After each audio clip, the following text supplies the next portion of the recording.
So on behalf of myself and all the senior members present, I all greet you and hope that you will enjoy the evening with us.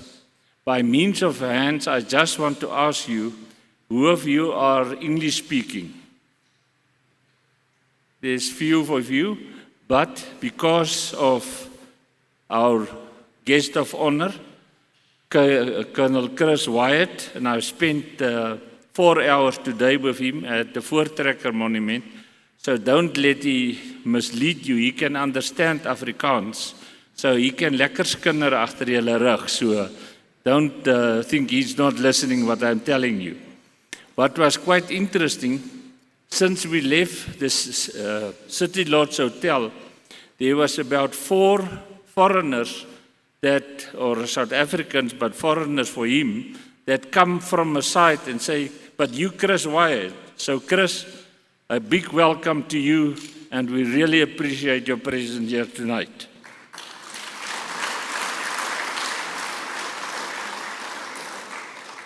To introduce myself, I'm Colonel Alex Smit. I was born and bred in Windhoek. And when I was 6 years old, I was transferred. My dad was transferred to Uppington. So my English is not that good, but good enough for Chris to understand today. And when you are baptized in Namibia, you only get 2 E's, an M and an R, and that's that. So I set my cell phone that if the screen goes red, it's the wrong English word. But I got a certain button that I just press and then it goes green again. So I make my own English word. So if you don't understand it tonight, sorry to hear. But it's an honor to be the Master of Ceremonies. And thanks for trusting me with this evening. And I hope really you will enjoy it. On my right-hand side, not sitting, but with the whole program, is Colonel Rob McGimpsey. He will be standing up there. You can have a look at him. He was on the mic already 2 or 3 times. So Rob is the guy that will run the program for us on the stage tonight. So I'm here for the admin coordination and all the things what we need to say to have a nice evening. So first of all, after I've say welcome Chris, you're most welcome to join us on the stage here. Then welcome to Colonel Wynand de Toit, the officer commanding Suidland Defence. So Wynand, you also welcome to come and sit on the stage, but he is sitting there, maybe there's more water to drink there than on the stage. And as a matter of interest, he will also be the GOC sometime in the future. Then on the other side of the Suidlanders is Mr. Gustav Müller. Gustav, if you just can raise your hand. Thank you, sir. I want you and Omi heartily welcome to this function with all your senior staff members and your members of your different committees and your provincial leaders. I hope you will enjoy the evening with us. So it's an honor to welcome you as well. What I want to say is there's 2 more people that will join us on the stage. And that is Colonel Kobus Loubser. Kobus, if you can come and sit with us here on the stage, I will appreciate it. And while Kobus is coming, I just want to confirm.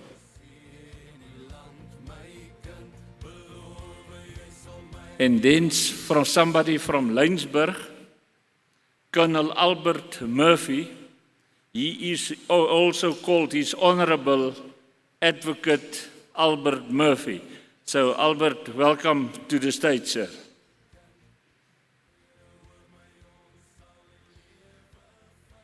And then the last guest that will join us on stage tonight is Commandant Freddie Els.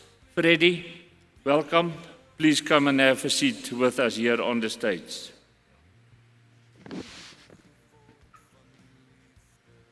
There's only a few arrangements that I want to announce to make sure that everybody is at ease tonight and everybody understands what's cooking and not cooking. Therefore, I will give you the following information. First of all is the facilities. On your right-hand side, as most of you are sitting looking towards the stage, you will see there's a WC, and that is not a free whiskey and a free cane. That is the international sign for facilities. So when you enter those doors, you will see to the right-hand side is for the ladies and to the left is for the men. The cash bar is open already, and that's the good news. So there's no taps running. I spoke to Barry, and he preferred that you handle and pay them, and then it's sorted. Then we don't worry about anything when we leave tonight. The bad news is about the cash bar. It closes at 2130. That means 9:30 o'clock. Then available on the floor to be convenient to order is 5 waiters.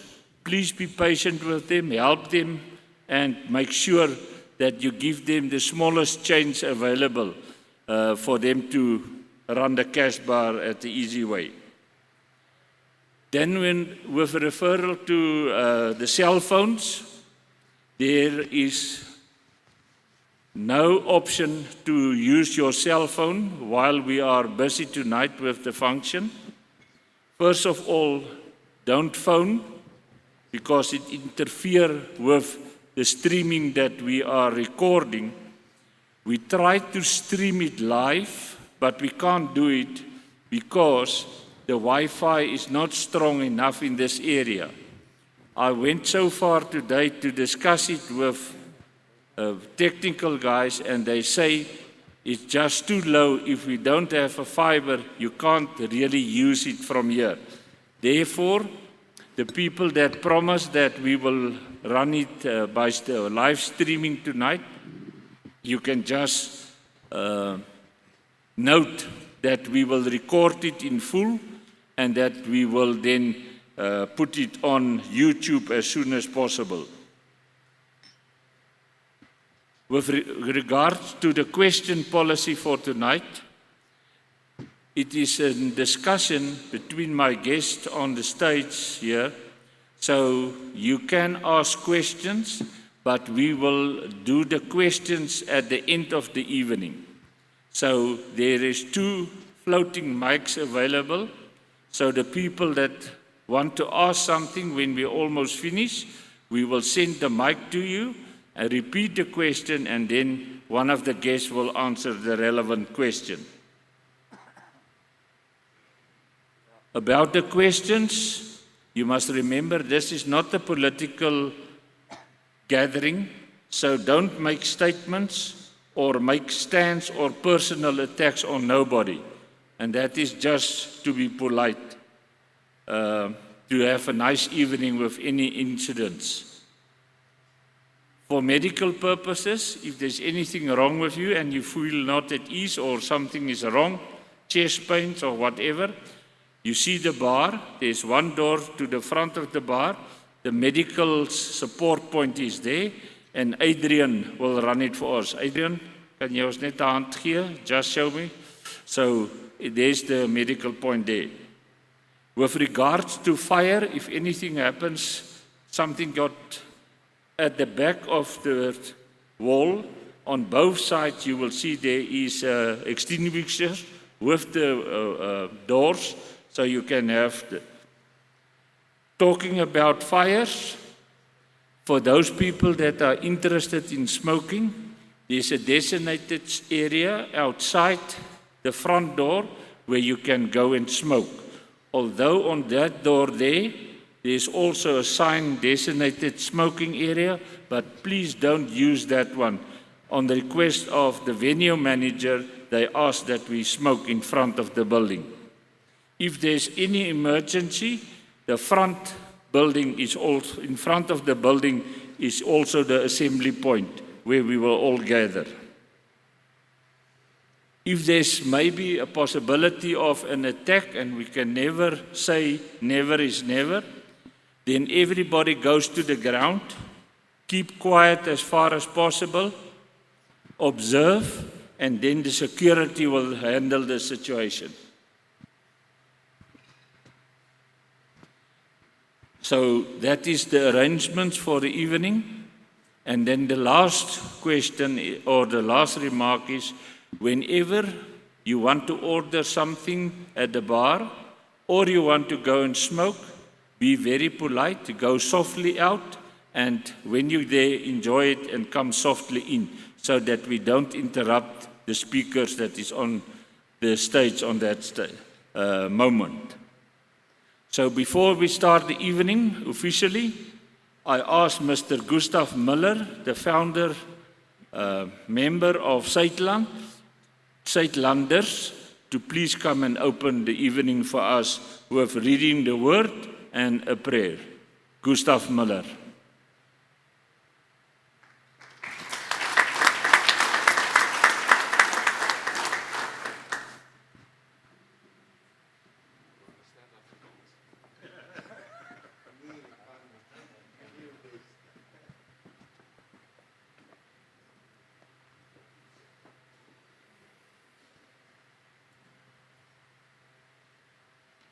Goeienaand aan almal.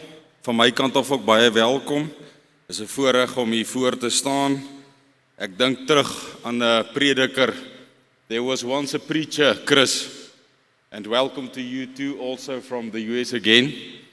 There was a preacher that was 83 years old, and I attend his sermon because he was holding a sermon after that building, the church building was 30 years old. And as he stood in the front, he said, "I'm nervous." And I thought by myself, how can you be nervous after preaching 30, 40, 50 years? And then he says, because to stand here and said, "So speaks the Lord," that makes me nervous.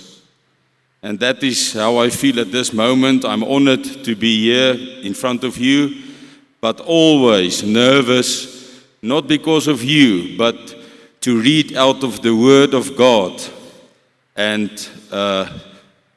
to put things right and correct. Something interesting happened with me a few years ago. I have a journalist from the Netherlands having an interview with me, and he asked me, did you thought that this Rainbow Nation won't work? So I said, yeah, I knew it won't work. And he said to me, he knew I was going to give that answer, but why am I so sure that the Rainbow Nation will not work? So I said to him, and I can read you quickly the verse tonight in Daniel 2, verse 43. And I refer him to this verse because Daniel 2 is going about the head of gold and copper and silver and iron, you know, all the kingdoms that will be on earth through all the times. And then the last kingdom will be the kingdom of Christ.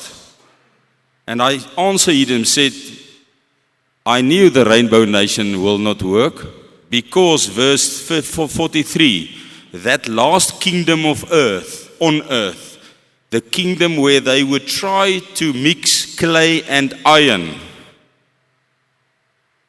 that kingdom will be the last one after this kingdom. And this is the kingdom we are in now.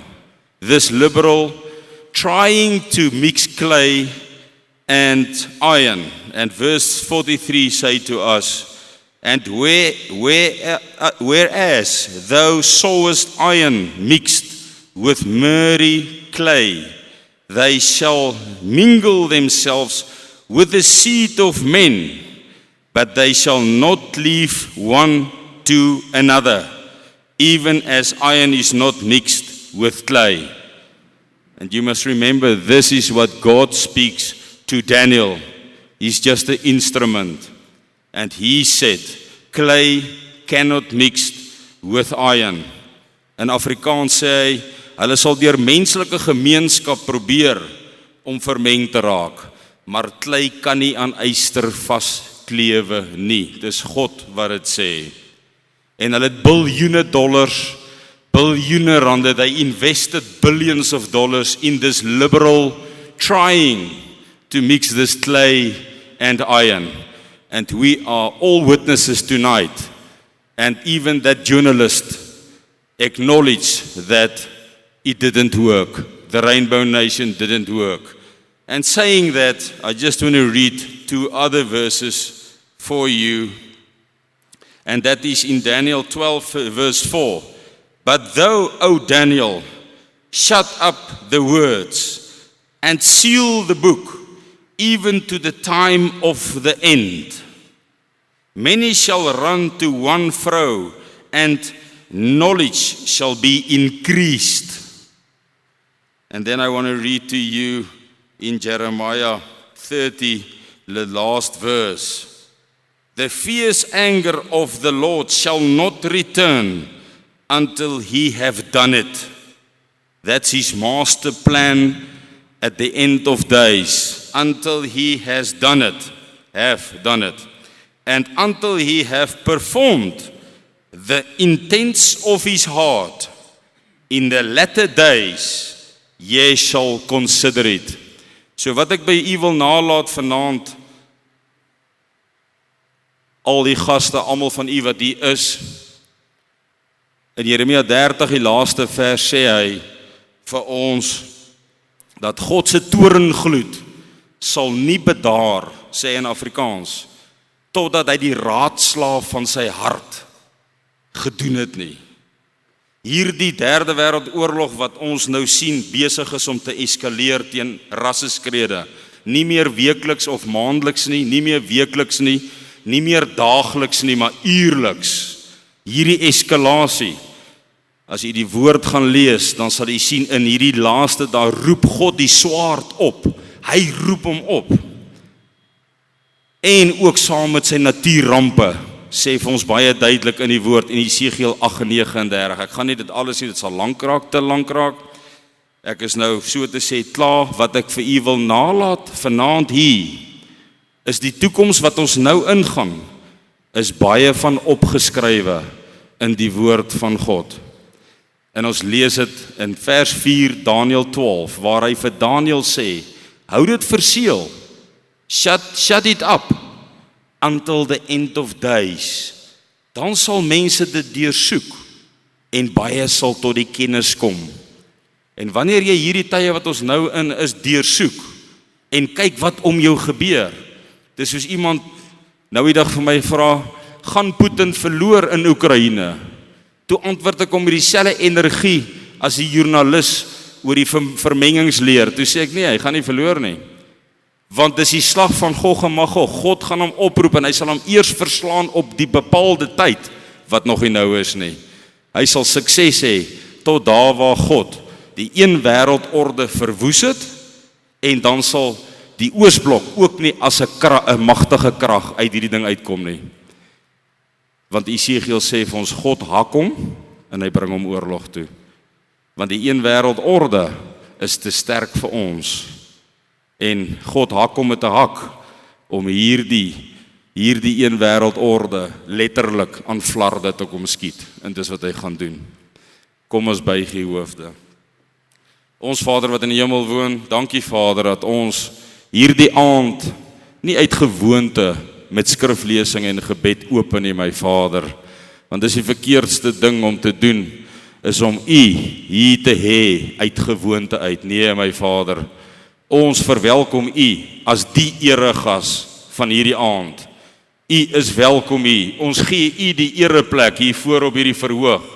En ons bid dat alles wat kolonel de Toit met al die kolonels gaan gesels en praat, dat u gees vaardig sal wees, dat u gees in hulle monde sal lê wat hulle moet sê, my Vader, want enige iets binne u raadsplan sal u seën en u wil wegdra. Ons dank u vir die voorreg, ons bid vir elkeen wat vanaand hier is, dat u met hulle sal wees, dat u hulle sal lei ook veilig weer terug na hulle huise toe. Al die lof en die eer tot in alle ewigheid tot u in Jesus naam. Amen.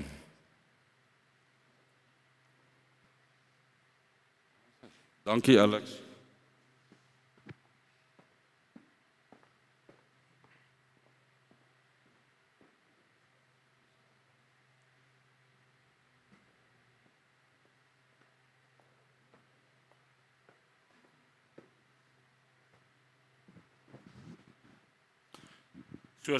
Soos gewoonlik is dit baie spesiaal. Meneer Müller, ons waardeer dit. En ek moet eerlik sê dat dit in die 3 jaar wat ek deel is van die Suidlanders en die Suidland Verdediging, dat jou opening vat my altyd naby aan die hart, want ons lewe naby aan die Here. So, dankie vir die woord en die vertroue wat ons kan kry in die gees om vanaand weer aan te pak en die regte begin. Many of you will remember from your military days that somewhere along the line you've lost some of your comrades, some of your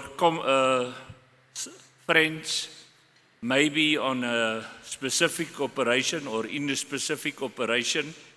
And you will see on the stage here, there is a chair with a webbing and a staldak. Maybe some of you didn't notice it. And on that, there is a burning candle. So that represents the fallen soldier. So I will ask Colonel Rob McGimpsey to say something about it. And therefore I ask all of you to have a toast with us.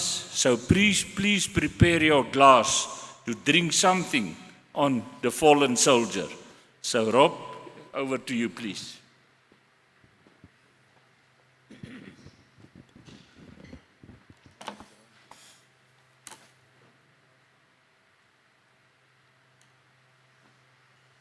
Right, may I ask you all to please stand? And have your glasses charged.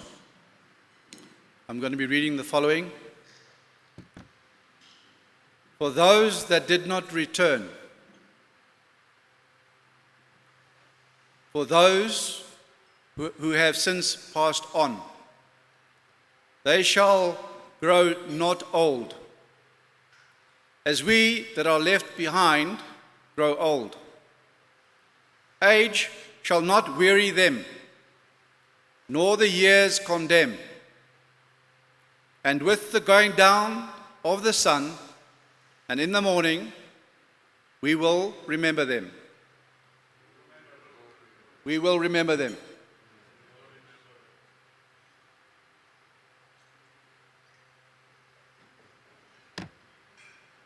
Thank you. You may be seated.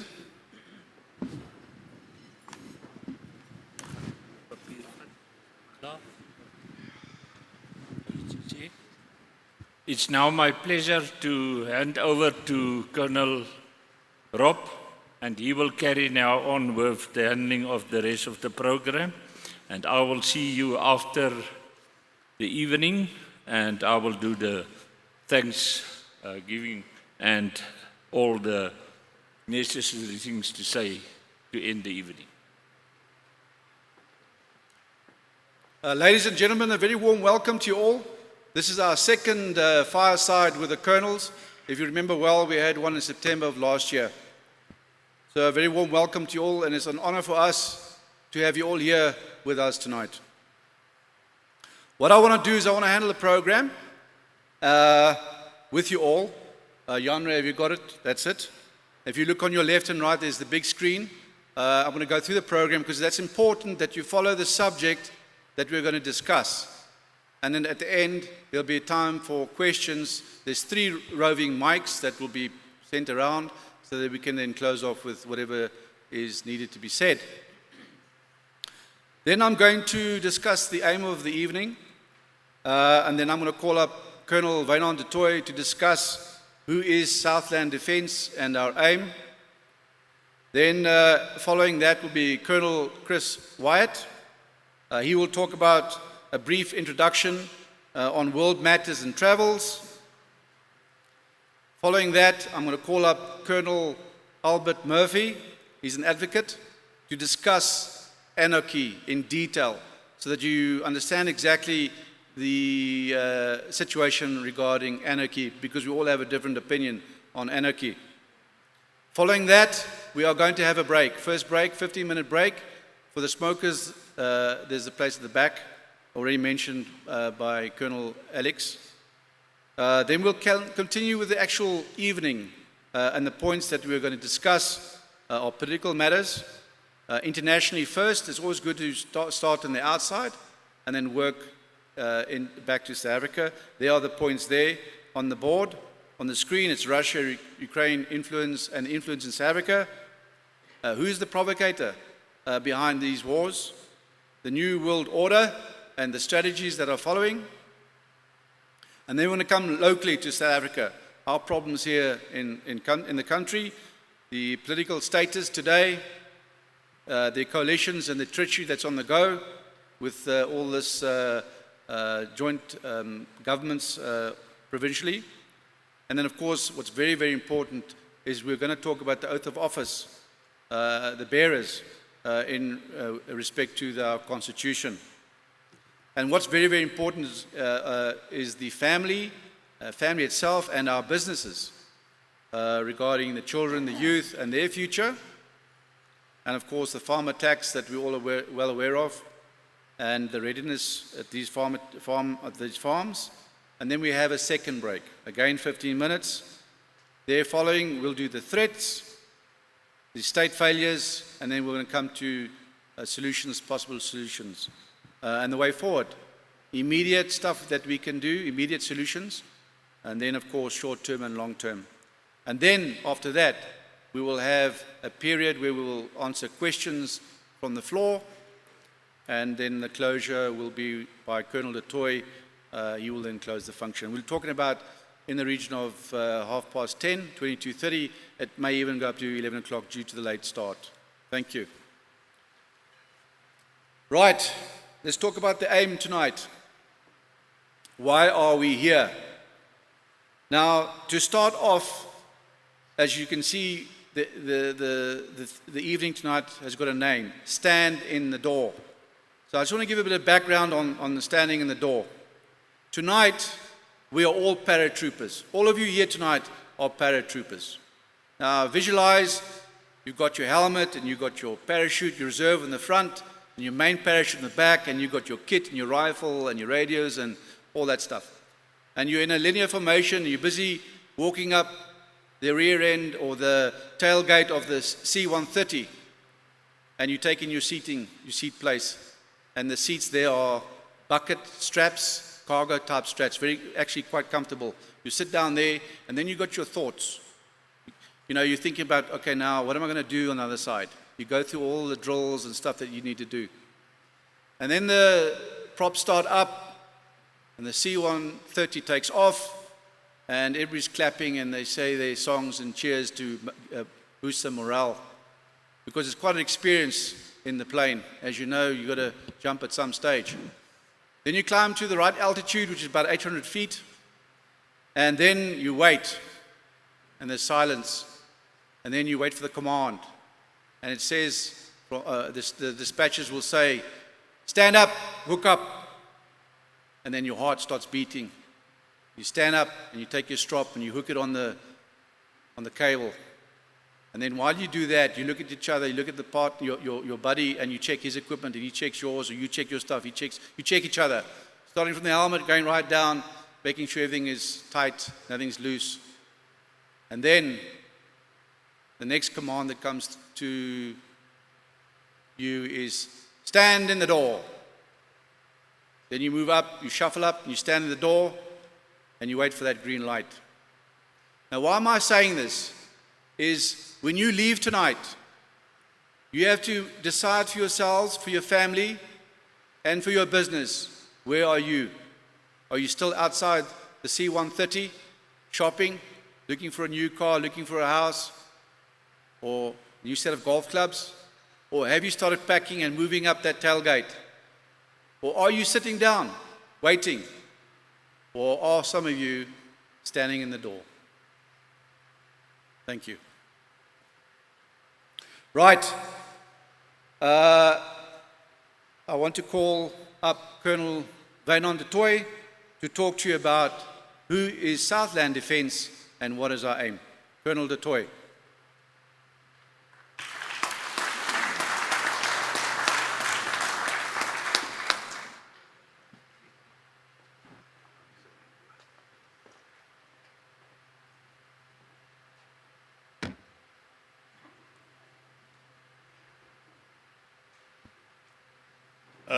Officers,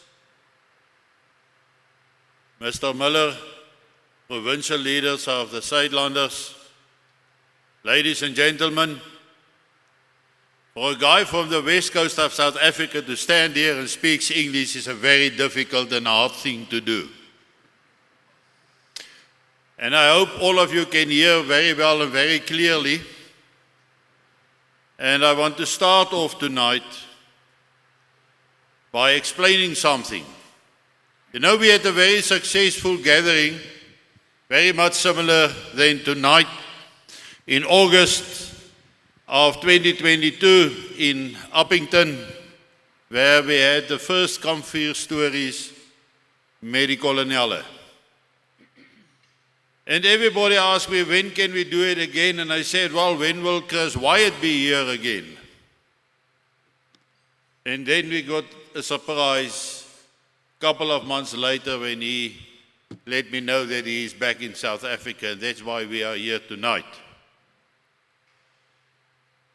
But about 2 days ago, I started receiving messages that you see Chris is standing with Neil de Beer. So,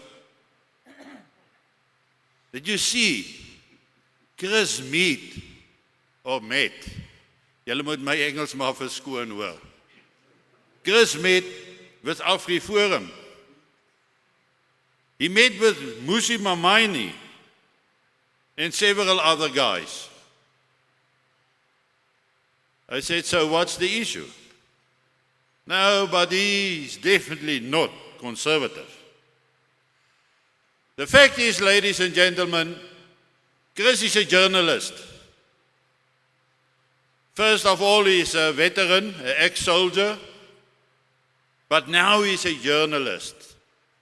And his passion is Africa, and his passion is South Africa.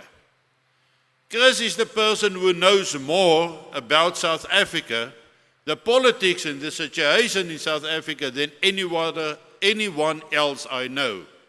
And that includes all of you. It's actually a shame that a guy like Chris knows more about the politics and he even remembers the names of the ministers, which I can't do. But to be able to be objective as a journalist, it's important that you speak with everybody. So when he stands with Neil de Beer, doesn't mean he's a friend of Neil de Beer. It doesn't mean he's a friend of Musi Maimane. He's just bringing it in on a level so that they can understand the whole issue. On the way here tonight, after I got locked in my hotel room, on our way here, it was, we talked and within the first 2 roadblocks, I hear that, no, Chris wasn't impressed by a guy like Neil de Beer. But he needed to do that. I just wanted to clear this with you guys tonight. Because it is important that when we look at the world and when we look at South Africa, that we must take into consideration all factors. We cannot stand on one side and judge everybody else who got a different opinion, who see things different. You must listen to the opinion of other people. But what makes us different is the fact that we have all arrived at the conclusion that South Africa is at the end of the rope. And like Rob, thank you. You did something very right tonight, hè? Luister, julle hoef nie te slaap nie. Ek kan julle nie sien nie, is 'n skerp lig in my oë. But as Rob said, stand in the door, staan in die deur. Hoe gereed is ons om te spring?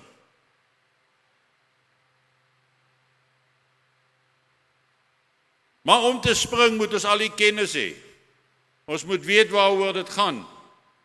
Ons moet ons oppositie ken. Soos hulle sê, ken jou vyand. Ons moet ons eie mense en ons eie vermoëns ken. And my task tonight is to talk about who is Suidland Defence. About 3.5 years ago, Gustav and myself was driving between Uppington and Olifantshoek, and I had this intense thing to discuss with him, a need that was placed on my heart, and we stopped because we both drove in different vehicles. We don't drive together because I want quiet and he wants quiet.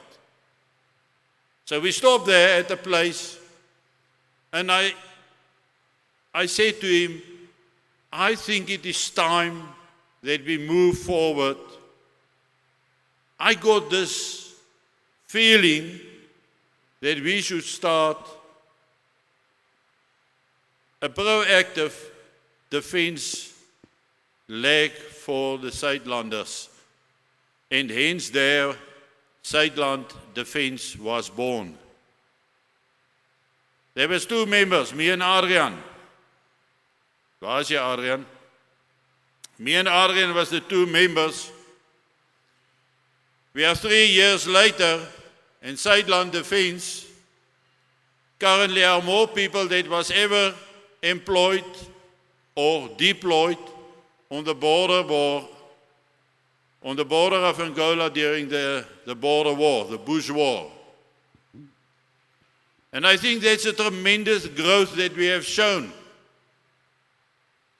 People has come forward and joined hands.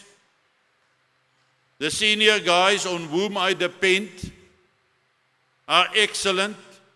I trust them with my lives. Most of them are better qualified than I am. People that can do evaluations, appreciations, and see the situation of what is happening, what is the danger, what do we have to do to stay alive. But most of all, what do we have to do to save our folk? That's nation, Chris. But in South Africa, it's Rainbow Nation. So, we talk about the folk. Okay? But in English, it's a nation. Okay. En dis lekker. It's good to work with people that know their trade. It's good to sit with 21 days in an island situation with your senior commanders, and not for one moment during 21 days was there ever a disagreement between the people or an argument. Nothing. It was the most intense spiritual, religious experience that I had in my life. But people need to know. They need to know who we are. What are our aims? What are our plans? And we don't have any evil plans. We don't plan on an overthrow of the government. We don't plan an insurrection. We plan to be ready for the day when we don't have a choice others but to fight. And then we will. We have been pushed to a point where we must decide in our hearts where we are standing and what we want. What do we want in the end? A future for our kids and our grandchildren. Safety, prosperity, and the right to live a life. That's what it's all about. It's about our people. It's about my people, your people. But we cannot sit on our back ends and expect somebody else to do the job. We have to do it. Last night I told the people in Rustenburg,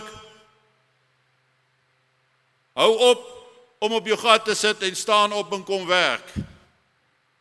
And sorry for that little bit of brutal honesty, but that's what I'm expecting from the people and for my people, which is Suidland Defence.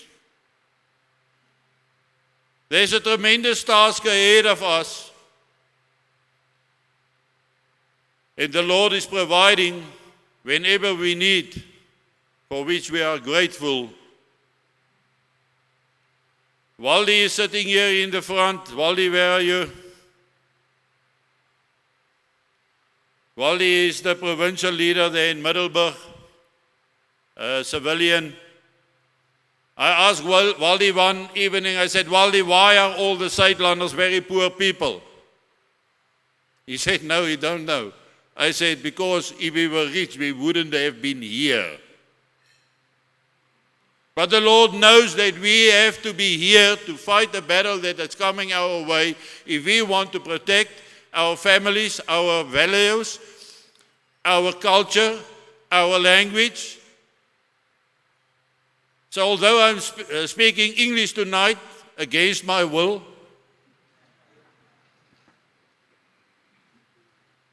I believe in the future of our people and our country. But I need every person that is willing to stand up for our people and sacrifice.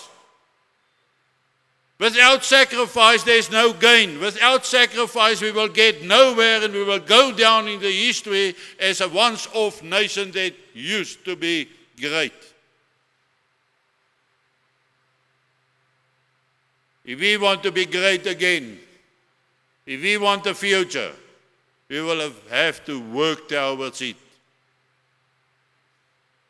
But tonight, I'm making the mistake of preaching for the converted and not for the people who are absent. But the message must go out. And every day I'm trying to send the message out. Sometimes it's difficult, but then it's good to be present on a night like tonight, where you come up and say, thanks for that morning messages every day. I can tell you some days I'm sitting behind that camera or in front of the camera and I say, Lord, I don't know what to talk about. Give me something. And then I think by myself in my head, I'm going to make a 3-4 minute little speech. I end up with 20 minutes and I can't remember what I've talked about. And that's the most views. So, I'm grateful for each and everybody of you. Grateful towards my senior people. Grateful towards the provincial leaders of Suidlander civilians, as well as Mr. Gustav Müller, who have supported me right from the beginning and who have never faltered. And together we have never lost faith in each other, and I think that is very important. Few people realize that we are talking on a daily basis. I'm not doing anything that you don't know about. And in most important things, he will contact me and talk to me about it. In the end, it boils down to you people who are here tonight. Rob, hoe lyk my tyd? Nog 5 minute. Ek het gehoop hy sê dis klaar. In elk geval, as ons verby al die negatiewe kyk, ek was geskok toe ek sien hoe lyk die pad nou tussen Ventersdorp en Kolini.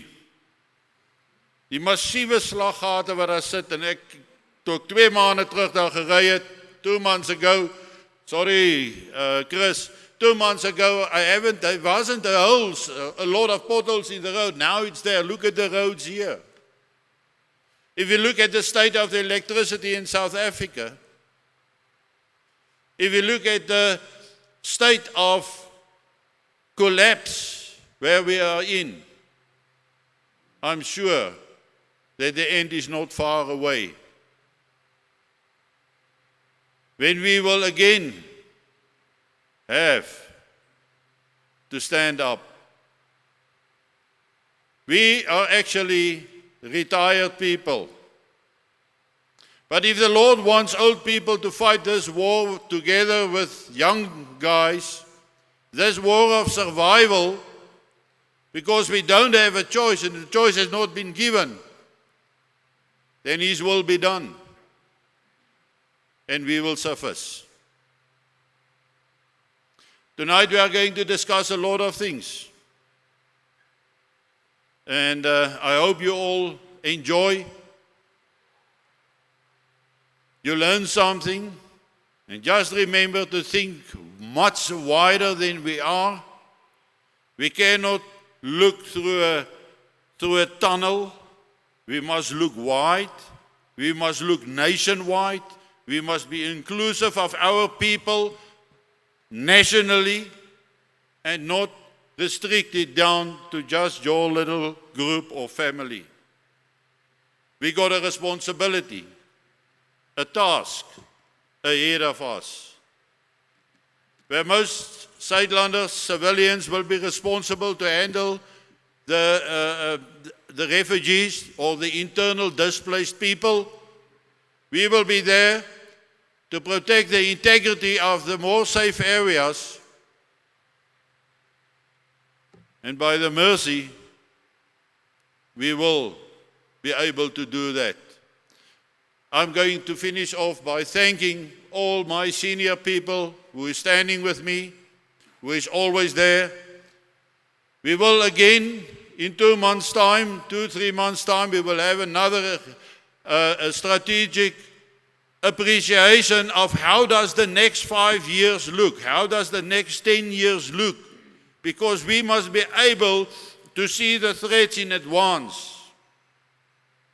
We must plan ahead so that we know where we are going and what we want to achieve in the process. Thank you all for coming tonight to support us. Thanks, Rob.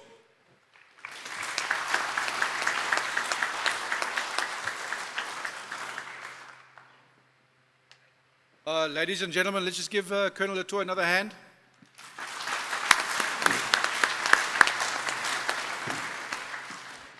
All right, it's an honor for me and also for Southland Defence to call up Col Chris Wyatt from the States. He's going to give us a presentation on his world travels, and you'll understand how a journalist operates. Col Chris Wyatt, please come forward.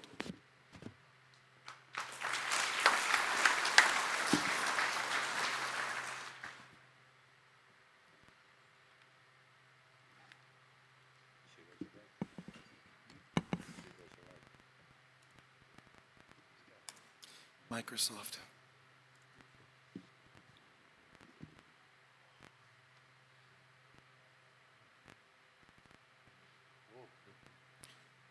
Tja, meine Damen und Herren, herzlichen Glückwunsch bei uns heute Abend zu sein. Es freut mich wieder da bei euch zu sein. Ja, schade, dass Wynand muss auf Englisch sprechen. Oh, sorry, wrong audience. Sorry, wrong audience. Damen und Herren, Wynand einmal. Good evening, everyone.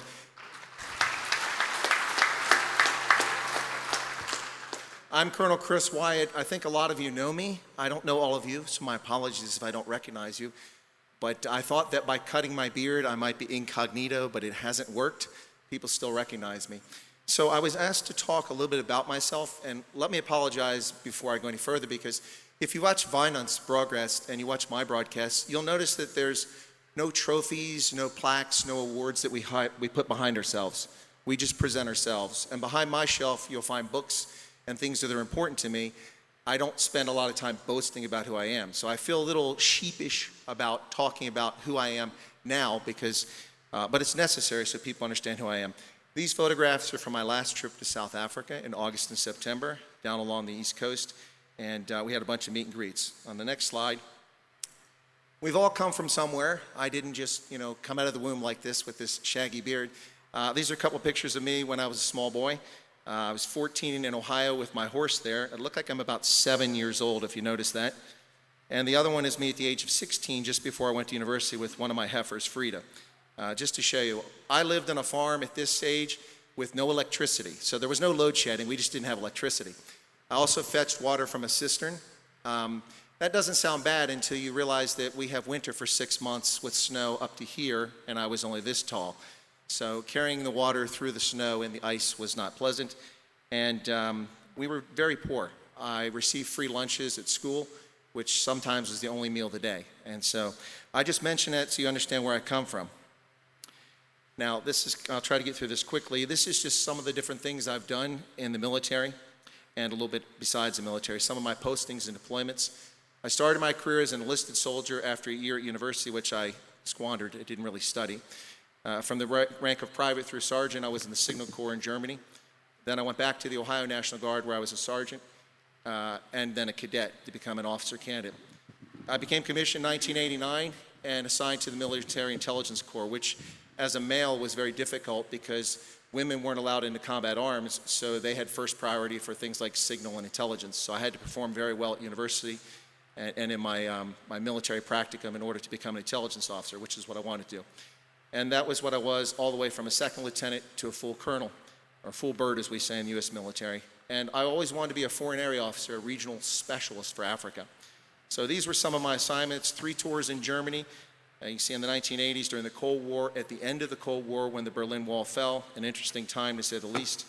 And then again, just in the past decade. I served in Italy from 1997 to 99. And you can see that from 2000 to 2015, I served in Tunisia, Liberia, Botswana, Malawi, Niger, Mauritania, Uganda, and Ethiopia. I also served at the National Security Agency, the Defense Intelligence Agency, the U.S. European Command, U.S. Africa Command, U.S. Army War College, the Pentagon, and Iowa State University. I think about now, you start to realize why I feel sheepish about talking about the things I've done. It sounds like I'm boasting, but I'm not. These are a few of the deployments I can talk about. Unlike Joe Biden, I don't disclose classified information by leaving it in an office somewhere. So there are deployments I can't share with you because they're classified. But these are the ones I can share with you: the first Gulf War, Israel, Bosnia, and a few deployments in Africa. My military education, you can see, is the Military Intelligence Officer Basic and Advanced course, the Combined Armed Services and Staff School, the Command General Staff College, the U.S. Army War College, which is where I finished my career. I'm a graduate of it, and then I was a professor there. And l'École d'État-Major, which is in French, taught in Tunisia. Just a few photographs from when I was a young soldier, just so you can see I was always rather thin and looking kind of pale and frail there. That's basic training at Fort Leonard Wood for Christmas in 1983, and then when I was attending the Signal School in 1984. And what used to be the largest exercise in the world, the return of forces to Germany, in which we'd have 200,000, 300,000 soldiers on deployment in West Germany, which was a rather small country. That's in 1984. This was on the color guard. I had the honor of serving carrying the U.S. national colors for events and funerals and ceremonies. And at this age here, I'm nearly 24, and I think I look about, I'm 14 there, so kind of young. Some more photographs returning from the Gulf War when I served at Iowa State University, meeting with the attaché there from one of the West African countries. And then the one where I'm kneeling is when I arrived in Liberia. Bosnia in the upper left-hand corner when I met with the Prime Minister in Lesotho, and then Tabela Pele, which was a project that the U.S. government started in Botswana to help with HIV, and that's up in Kasane. And then me briefing a brigade at Fort Campbell about Africa. And then on the bottom right there is a photograph of me when I was in Uganda training the Ugandan People's Defense Force to destroy al-Shabaab in Somalia.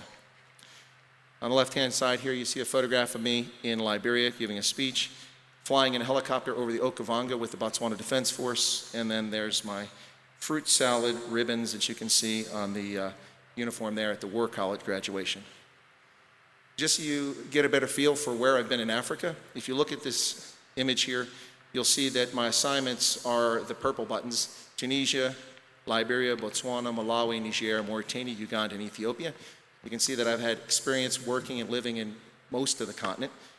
All the other little stars that you see on there are places that I've gone for official work and duty. So I've worked in all these countries in Africa at one point or another. Key posts and achievements, this is a little embarrassing, but I was a tactical intelligence officer, counterintelligence officer or agent, badge and credential law enforcement official, a signals intelligence officer, a strategic intelligence officer, and a foreign area officer for Africa. Served as assistant professor of military science and a professor of national security and strategy studies. As a young man, I was a dairy farmer, so I have great appreciation for Place Maud and the violence taking place across South Africa and other countries in the region. An intelligence analyst, I'm an energy industry analyst, a radio broadcaster. These days, I'm also an independent journalist, a rugby analyst. I hope that there's some rugby fans. At the risk of being beaten to death before I leave tonight, any Stormers fans out there with me? Okay, one, okay. We'll fight together against the Blauw Bull, okay? I'm also an independent consultant. I do contract work for a number of services and businesses, and I'm a social media content creator, which I think some of you know already. Just a few things that I've been involved in. I was the chief of staff for a $3 billion acquisition program at the National Security Agency. I was an author of Presidential Daily Brief when President Bush was president. I did that 7 times. I think it was 9, but I don't want to embellish that. So I know for sure it was 7 times. I'm a published author in academic press. My most recent work was published by Stellenbosch University. And I designed and led the defense sector reform that rebuilt the armed forces of Liberia from 102 troops to 2,137 in 2007, 2008.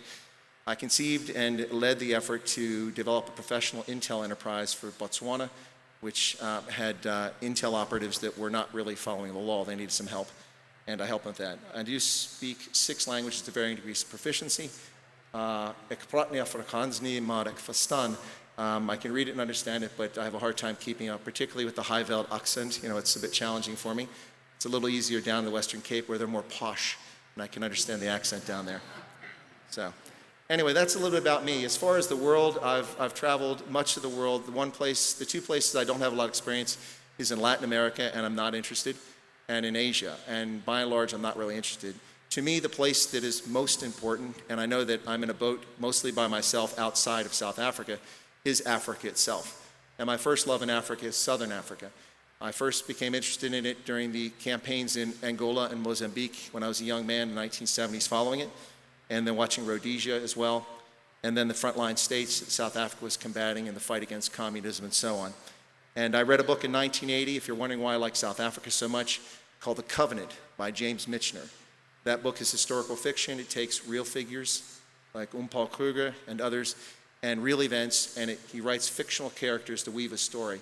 I read that book in 1980 as a young man, and I said, wow, South Africa. What a crazy but screwed up country. That's cool. I think I like it. So that's when I first became interested seriously in South Africa, and I've studied South Africa and visited here in the ensuing, 40 years since then or something like that, since 1980. So that's a little bit about me and my travels. Wynand was very kind. He mentioned earlier that I took a lot of grief on my channel. Someone actually threatened me this week because I interviewed Neil de Beer. My answer is bring it on. I have a responsibility to report on things that are newsworthy of interest to people in South Africa. Love him, hate him, leave him, take him, whatever. That's your business. It's my responsibility to bring you the news as best I can. I also took grief when I interviewed Bentu Holomisa, which I've never understood. He's a really nice guy, very professional, former soldier. I don't know why some people don't like him. I interview people that people don't like, and I interview people that people love. If I simply talk to the people that I like, then it's a self-fulfilling prophecy. It's a self-licking lollipop. And that really isn't helpful. I like discourse. I like to talk to people and hear them. I talk to petrol station attendants. I talk to restaurant workers. I talk to the people that clean our toilets. And I talk to the politicians at the highest levels in this country and in my country when I can get them on the phone or see them in person. And I think that's necessary. Wynand said I'm a journalist. I am a journalist, but it's just one piece of what I do. But somehow the social media thing has taken over and become a bigger and bigger portion of what I do these days. And that's how people recognize me. So I have a very serious commitment to being as objective as possible. But I will be honest, Stormers first, always the Stormers, just to let you know that. And with that, folks, thank you very much for your time, your patience. Bye-bye, donkey. I hope that we can answer your questions well tonight and that you find it interesting and informative. So thank you for your time. Thank you, Colonel Chris. Let's give him a good hand.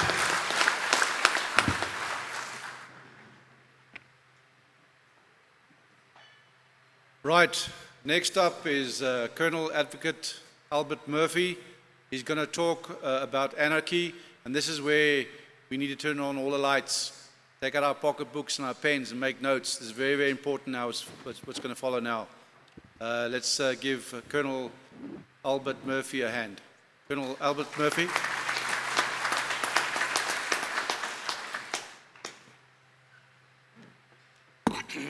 I'm so glad I'm not a journalist. I don't have to speak to Neil de Beer. It's probably me that threatened you. Bring it on. Bring it on. Okay, I haven't got a lot of time and I have a lot of things to say. I was asked to say something about anarchy.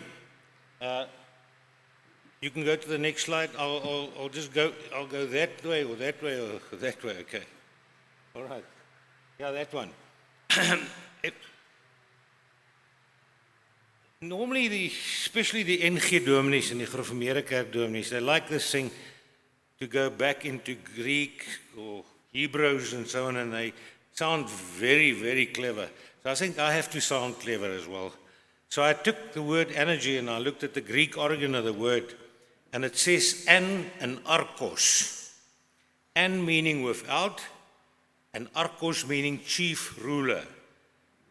Without a chief ruler. Now, I don't have to say much, but let's see what it says here. It's a state of disorder due to absence or non-recognition of authority or other controlling systems. We are at a state of anarchy, in my view, already. Sometimes we think anarchy is when people run down the street and they burn down places. That is the end result of anarchy. Anarchy is when you do not have a leader. And I don't think there's anybody in this room tonight that will tell me that we have a leader in this country. We do not have a leader. We saw it on the State of the Nation.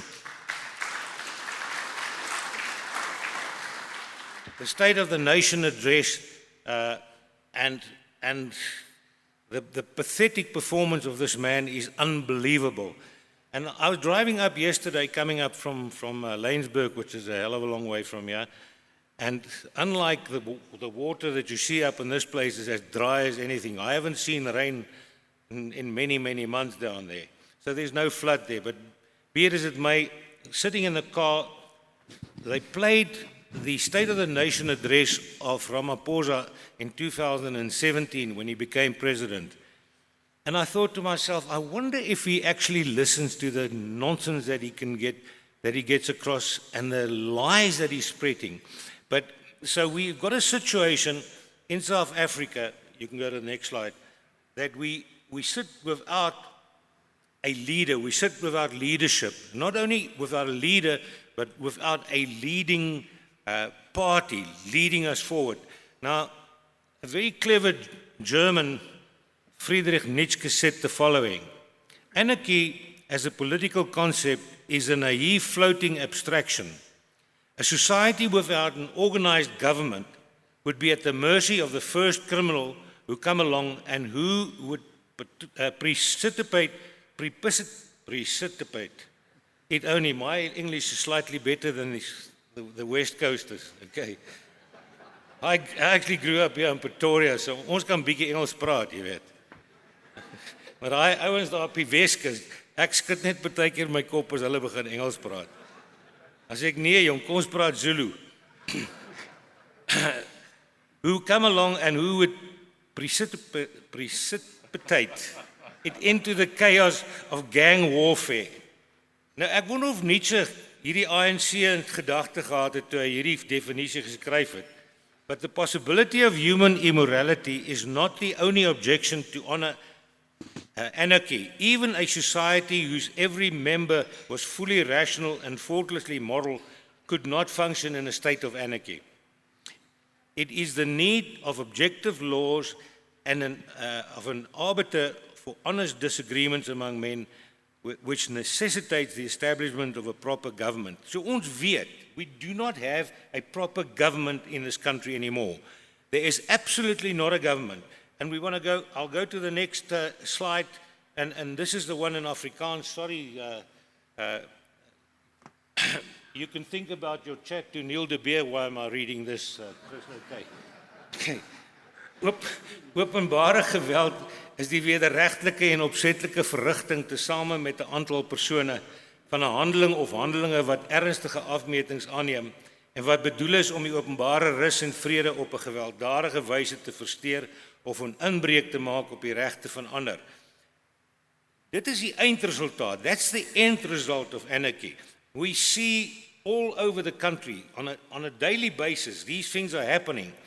But we will probably not ever see on a national basis everywhere burning. And I don't think that is the final proof that anarchy is there. Anarchy is in other words, when there's no leadership. When there's no leadership, you're already in a state of anarchy.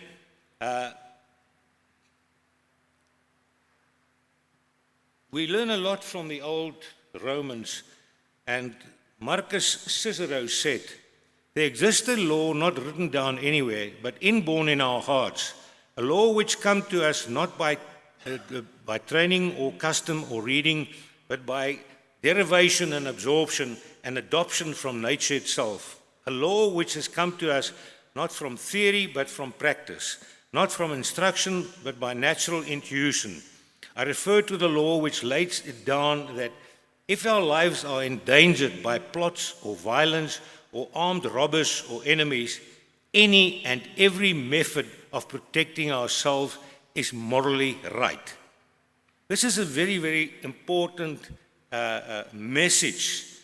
In other words, we are at a stage where I am of the view that anarchy is already there, and we have the moral right to do something about the situation.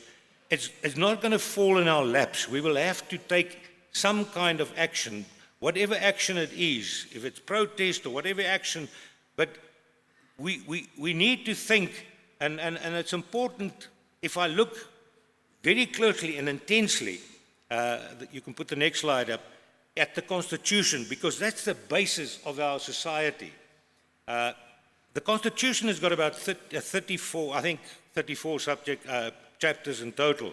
But the first chapter of the Constitution consists of 6. You must tell me when I'm running out of time, but before the time, not when I'm... Time's up. Good, no. I will deal with this colonel, this Marine, I will deal with him about Neil de Beer, I promise you guys, okay?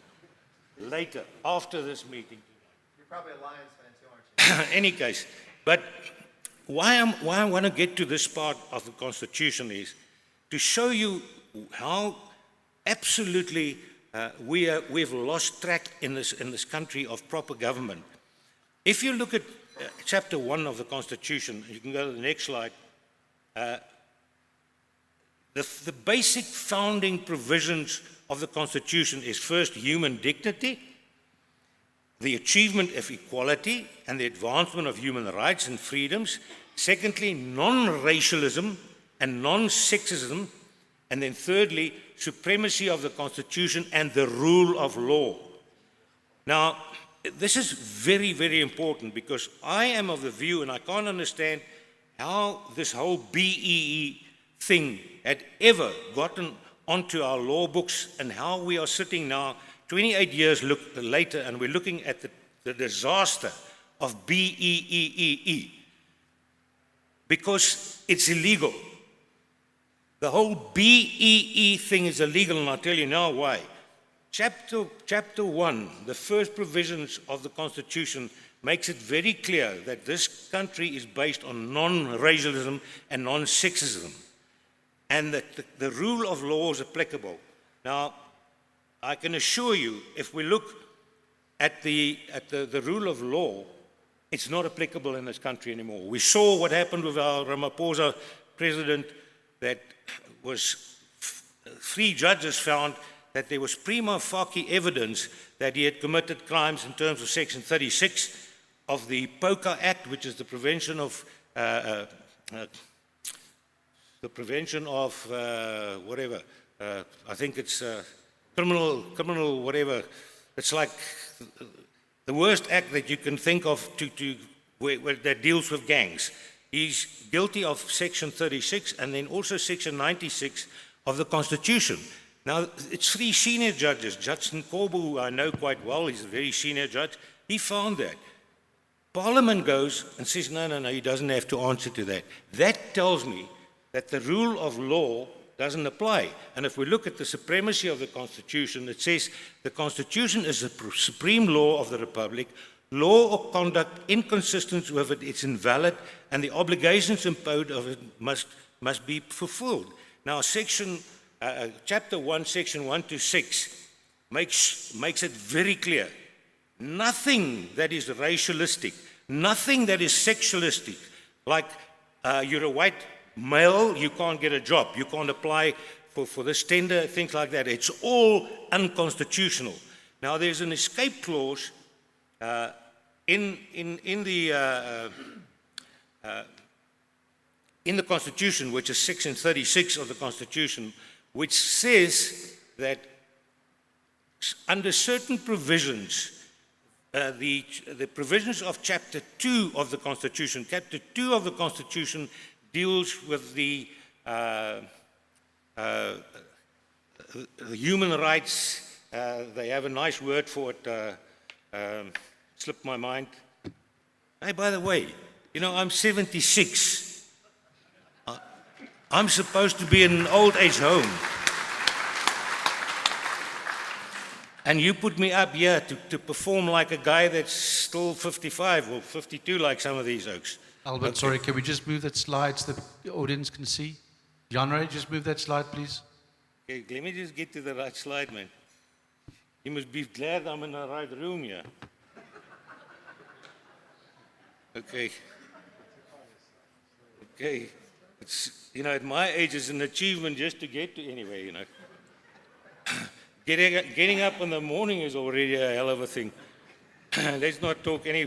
Okay. The primary rights of every human being is a civilized society, personal security, personal liberty, and private property. And we've seen what is happening, but I want to get back to Section 36.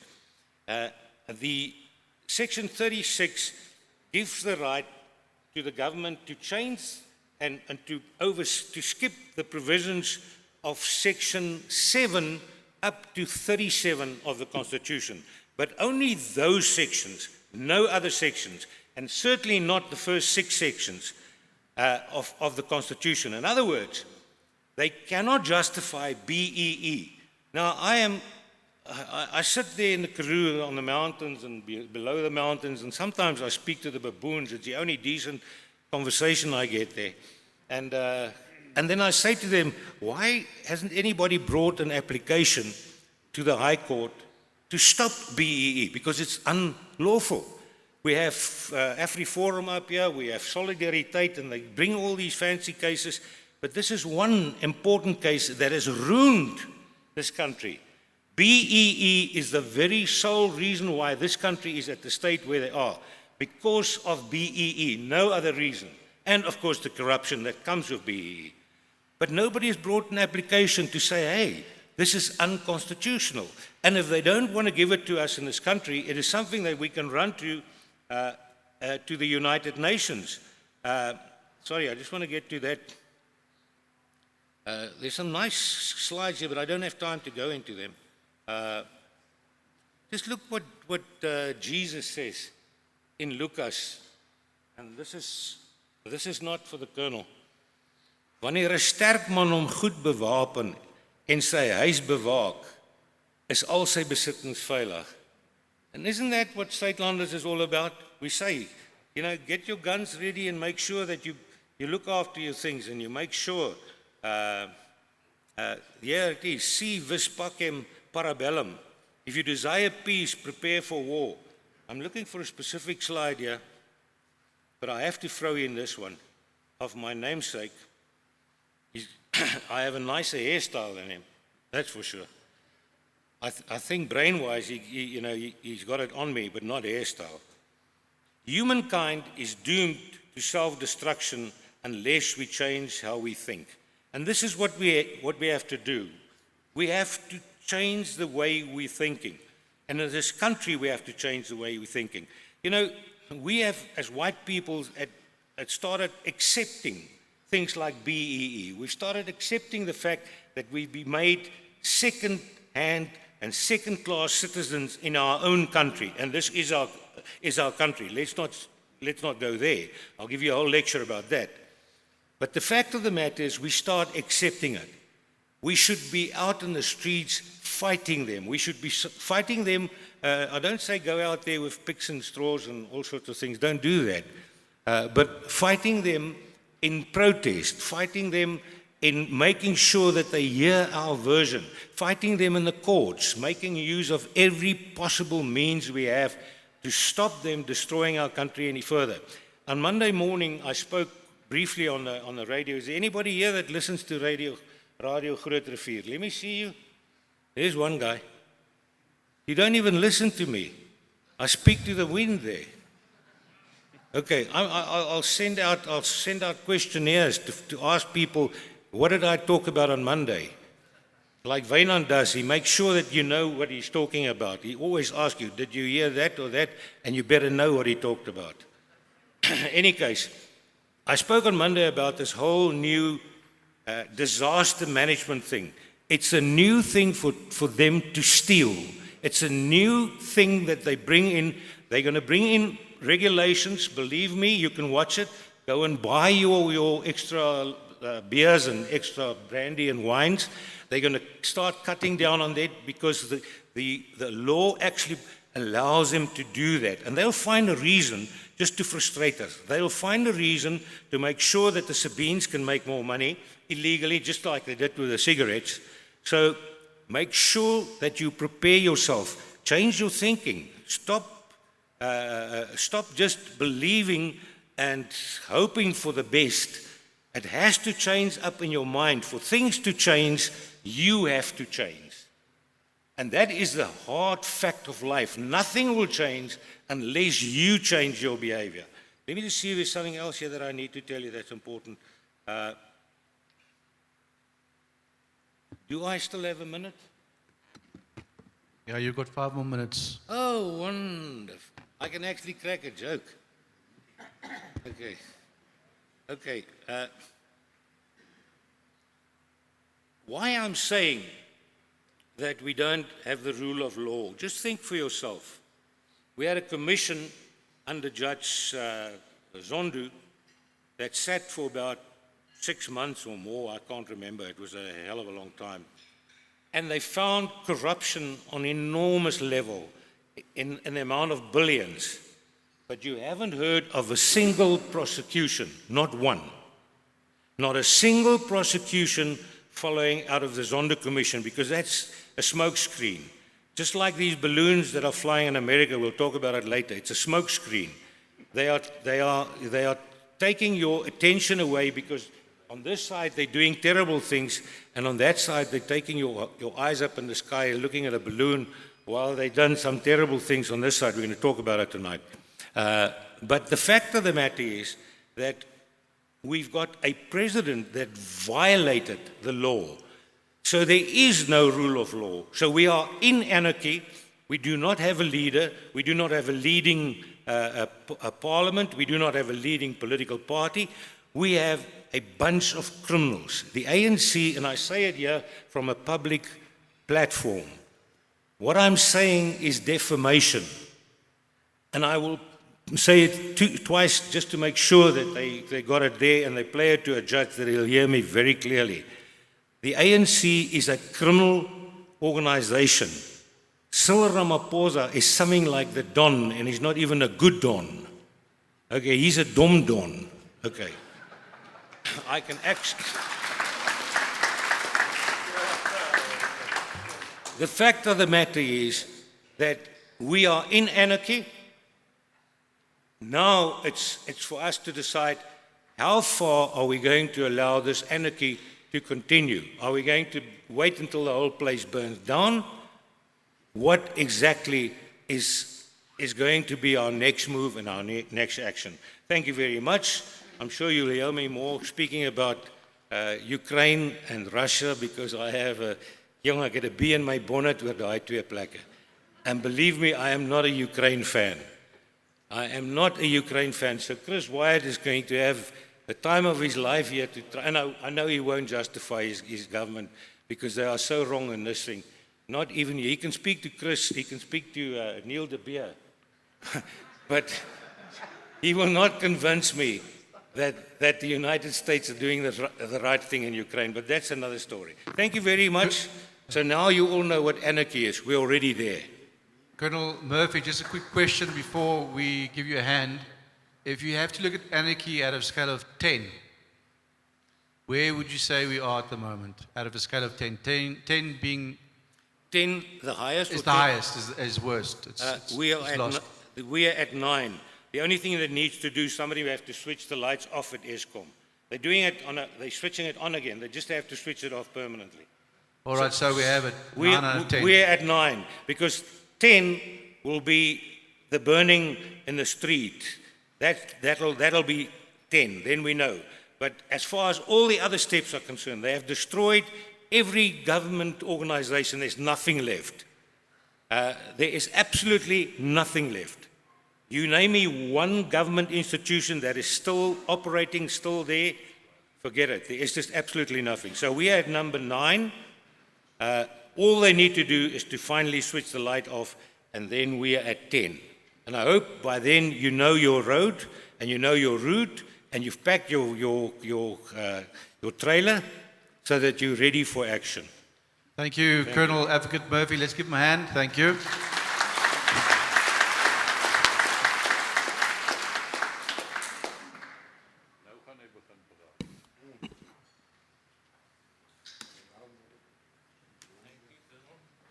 Okay, ladies and gentlemen, can we have the lights on? We're going to have a break now for 15 minutes. And John, please put the food on the table if it's not there already. Thank you. 5 past, 10 past 8, let's be seated. Thank you.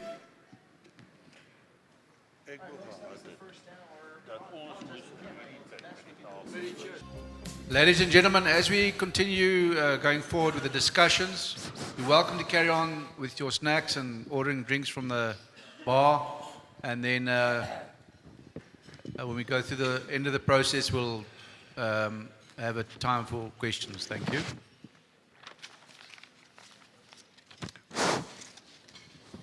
Okay. The point for discussion now is we're going to talk about international matters, political matters, Russia, Ukraine, and the influence it has on South Africa. So the stage is open. Colonels, who's going to take it? Don't look at me, Freddie. You can do something for... All right, I think what I'm going to do is I'm going to ask Colonel Chris Wyatt to start on the Russia, Ukraine, and the influence it has in South Africa. Colonel Chris Wyatt.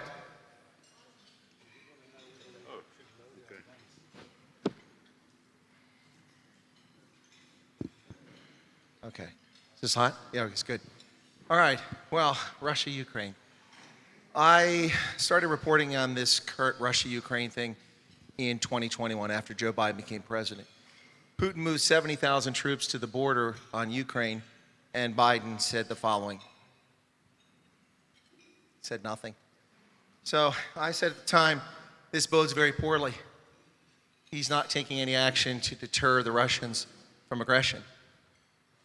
Now, I should make this very clear because a lot of people assume things, including earlier our advocate assumed that I would not criticize my government about Ukraine.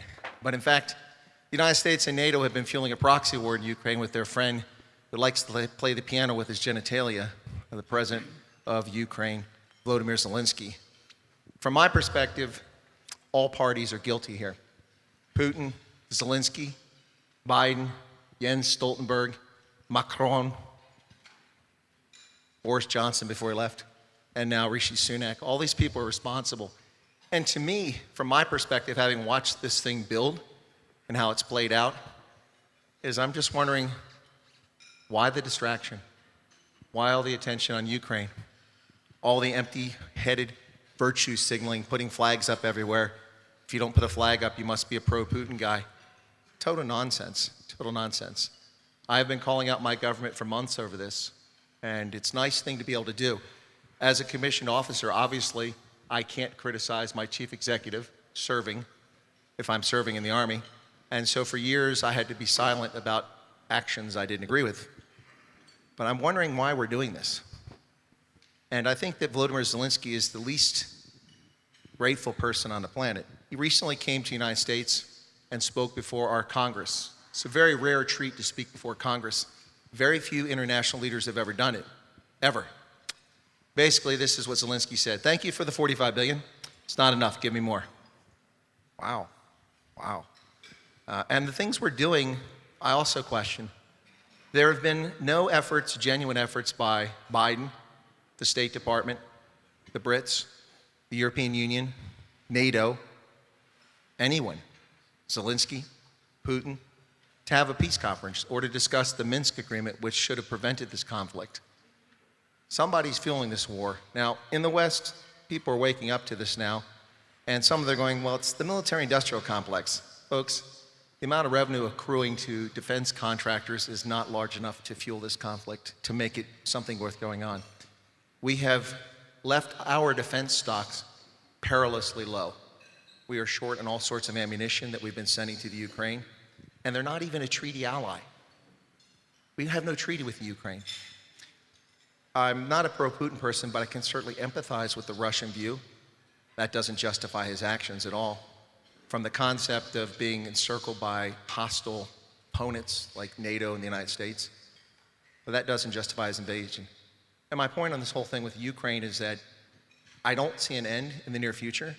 I see a slow burn, a conflict that continues for years. And I'll just make an example of what I'm talking about. The war that started in 2013, 2014 in the Donbass and in the Crimea never ended. Most of the world lost focus and didn't pay attention after Russia annexed the Crimea under Barack Hussein Obama, who did nothing about it. But the war continued. Just a quiet, slow burn war in which people died, people suffered, horrific atrocities were committed on both sides. And now we're back to a higher level of intensity. But I suspect that this war that we currently see will drag on in some fashion for the next several years. Certainly while the elites need a distraction from whatever it is they're stealing, whatever it is they're changing. And I think one of the things they're stealing from us that's pretty evident is liberty. Liberty is being stolen. Our ability to make choices for ourselves, for our families, for our progeny, for our future is disappearing. And frankly, I'm disheartened by all of it. It's very frustrating. I spent 36 and a half years in the Army, and we take an oath, not to the President, not to the Congress, not to the Supreme Court. We take an oath to the Constitution, which is a very clear document. And unlike the South African Constitution, which runs on for page after page after page, it's the most liberal constitution in the world, modeled on ours and others. Our Constitution is brief. It's clear. The government has certain responsibilities, and fueling a proxy war in Ukraine isn't one of them. Of course, we've fueled proxy wars before in Angola and other places, but that was to defeat communism. What are we defeating now? Common sense. So for those who would assume that I wouldn't criticize the American government or that I would be a fan of Volodymyr Zelensky, you're mistaken. I'm also not a fan of Vladimir Putin. He's a nasty, evil person, and he's the kind of intelligence officer that I wasn't. I didn't take people out, but that's his past. So that's kind of where I sit on the spectrum with this. and I don't think it's going to end anytime soon. There's no advantage for Biden to end this conflict. It's a nice distraction for him. Who's talking about Hunter Biden's laptop? Who's talking about the Biden crime family? Who's talking about $33 trillion in federal debt? Not many people, except for a handful of Republicans in the House of Representatives. And I think that's maybe why it continues. Tell me, Chris, do we have any exact death tolls on both sides? Because there's a lot of social media running around, but it's a lot of fake news. What is exactly going on there? Yeah, Rob, that's a tough one to answer because everybody wants to be in the game, so to speak, be reporting on what's happening there. I think the fatality figures are at times wildly overstated and other times incorrectly reported. And I have not found a credible source. A lot of people referred to the UK Department of Defense, but the data that they're aggregating is coming from some suspect sources at time. But make no mistake, people are dying. Soldiers, citizens, and from my perspective, it's wholly unnecessary. From Zelensky's perspective, he says, he made a mention that we'll have peace negotiations when Russia agrees to surrender the Crimea. Folks, Russia's not giving up the Crimea. And Ukraine can't push them out of the Crimea. That's a fait accompli. Whether the Ukrainians like it or not, whether the West likes it or not, it's just the reality. The Crimea is not going to go back to Ukraine, not unless NATO invades the Crimea, and then we have the risk of a tactical nuclear war. With all the death that's taken place in Ukraine, who's going to be held liable for this mess? I mean, we're talking about hundreds, at the end of the day, there's going to be hundreds of thousands of people on both sides, innocent people that have lost their lives, civilians and soldiers. Who's going to hold who accountable for this mess? Well, ultimately, hopefully it rises to the level that it plays a role in U.S. elections, and we hold the Democrats and the Republicans who are responsible for this accountable at election time. That's not going to hold people accountable before a trial, which I don't think we'll ever see. We're not going to see that. I'm still waiting for the trials in Matabeleland from 1982-83. No one's getting tried for that. Mugabe's gone. They still haven't started trials because the ZANU-PF is still in charge. Still waiting for trials for necklacing in KZN back in the 90s. Okay, on the war in Ukraine, we see that the Russian forces are being exhausted. I mean, they've been battling now over 12 months. NATO has periodically been involved, but they seem to be drawing the Russian forces to a point of exhaustion. What's your comment on that? Yeah, that's what's often offered a popular assessment about what's going on in the conflict. What I would say is I go back to the very beginning, and I have to wonder how serious Putin was about all this. I mean, who launches a conflict on 7 fronts simultaneously, none of them connected? Yeah, you violated the first rule of warfare. You have mass, and you concentrate your forces if you're going to attack. He attacked on 7 different fronts and 5 different axes, which made no sense. Either they were incredibly arrogant and thought the Ukrainians would roll over, or just incredibly stupid. And I think maybe it's a combination of the two. As far as the Russians being exhausted, we haven't seen frontline Russian troops in almost any of this conflict. And that's another question. Why hasn't he put his best troops out there? Is he worried about being overthrown at home? I don't think so. So I'm not sure why that's the case, but mostly conscripts have been out there, and they've been overmatched at times and not ready for what they were facing. It's a puzzling conflict from that standpoint, and I've said that from the very beginning. As far as being exhausted, Russia geopolitically prepared for this war. And if people are wondering why the attack occurred in 2022, this was my assessment on February 23rd, the day that it launched. I flew that day to Orlando, Florida, to cover the Conservative Political Action Convention as an accredited journalist. That's our big conservative political event every year. And when I arrived at my hotel, I went to get a shower because it was humid in Florida. It was like Durban. So I went to get a shower. I turned the TV on and whoa, Russia invading. And people said, I went and did a live broadcast right then. Literally the war was an hour and a half old. And people asked me, well, why did they invade? And I said, well, after watching Myanmar's military overthrow a democratically elected but thoroughly corrupt government 9 days after Biden became president, after watching Joe Biden lie to the American people about a war in Afghanistan that we weren't involved in, that had ended 18 months prior. We weren't fighting combat in Afghanistan. It's a lie. We had 5,000 troops in Afghanistan, but they were training Afghans. We had combat troops there, but they were special forces quick reaction force in case Americans were in danger. We hadn't done a combat mission in 18 months. The last combat casualty had been in January of the year prior. Joe Biden lied to the American people to win points by saying, we're leaving Afghanistan on September 11th. And look what happened. After seeing that, after seeing a host of other things, after moving 70,000 troops to the Russian-Ukrainian border 6 weeks after Biden became president, I think in Putin's mind, he said, I'll never find a dumber son of a bitch in charge of the United States. Now it's the time to work. I mean, that's ultimately why he invaded, in my view. He's always wanted to pressure Ukraine. If Zelensky had been compliant, I'm not saying he should be, but had to be compliant like Belarus and been a client state for Russia, I don't think Putin ever would have invaded. But Zelensky was hard-headed, and not that he should have been compliant, if you understand my point. But this led to a precipice, and the incompetence of the foreign policy of my government under the current regime, I think, encouraged Putin, and that's how we got to this war. All right, we're over 12 months now there. How long do you think this war is going to carry on, and to what level is this going to go to?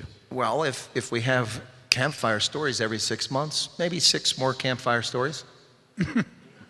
So it's a plan. Yeah, just to add on that, at what point will NATO, USA, get involved on full scale? What might be the trigger, and will they get involved on that scale? I don't think NATO will. I think there's a lot of posturing going on. NATO is making a lot of noise, but if you look at the actions we've taken in playing out this proxy war, we've taken small steps, and even when it sounds like we're escalating it, we're not really escalating it. The United States is sending M1 Abrams tanks there. They're our best tank. It's the best battle tank in the world. Sorry to the Germans, but it's better than Leopard 3. That tank, it's also not the newest one. It's an older version of it. And we're sending them 31 tanks. That's 1 battalion. Does anyone honestly think that the Ukrainians are going to defeat the Russian forces with 1 battalion of tanks? When they drive down the highway and they get a couple hundred meters apart, we can pick them apart with anti-tank weapons. And then the Germans are giving them, I think, 13 or 14 Leopards. So I don't think that NATO is going to get involved. The crazy thing geopolitically here is that Putin's actions have actually made his fears self-fulfilling.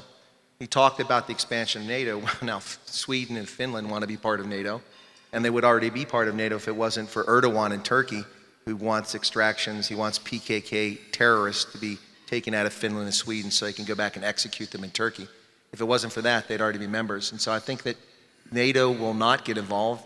That's an assessment, you know, from experience being in NATO and working at the highest levels of the U.S. government, but it doesn't make me right. That's my analysis. And that could change. But right now, the calculus is not going to happen. We're not going to get involved. Okay, sorry, the other question.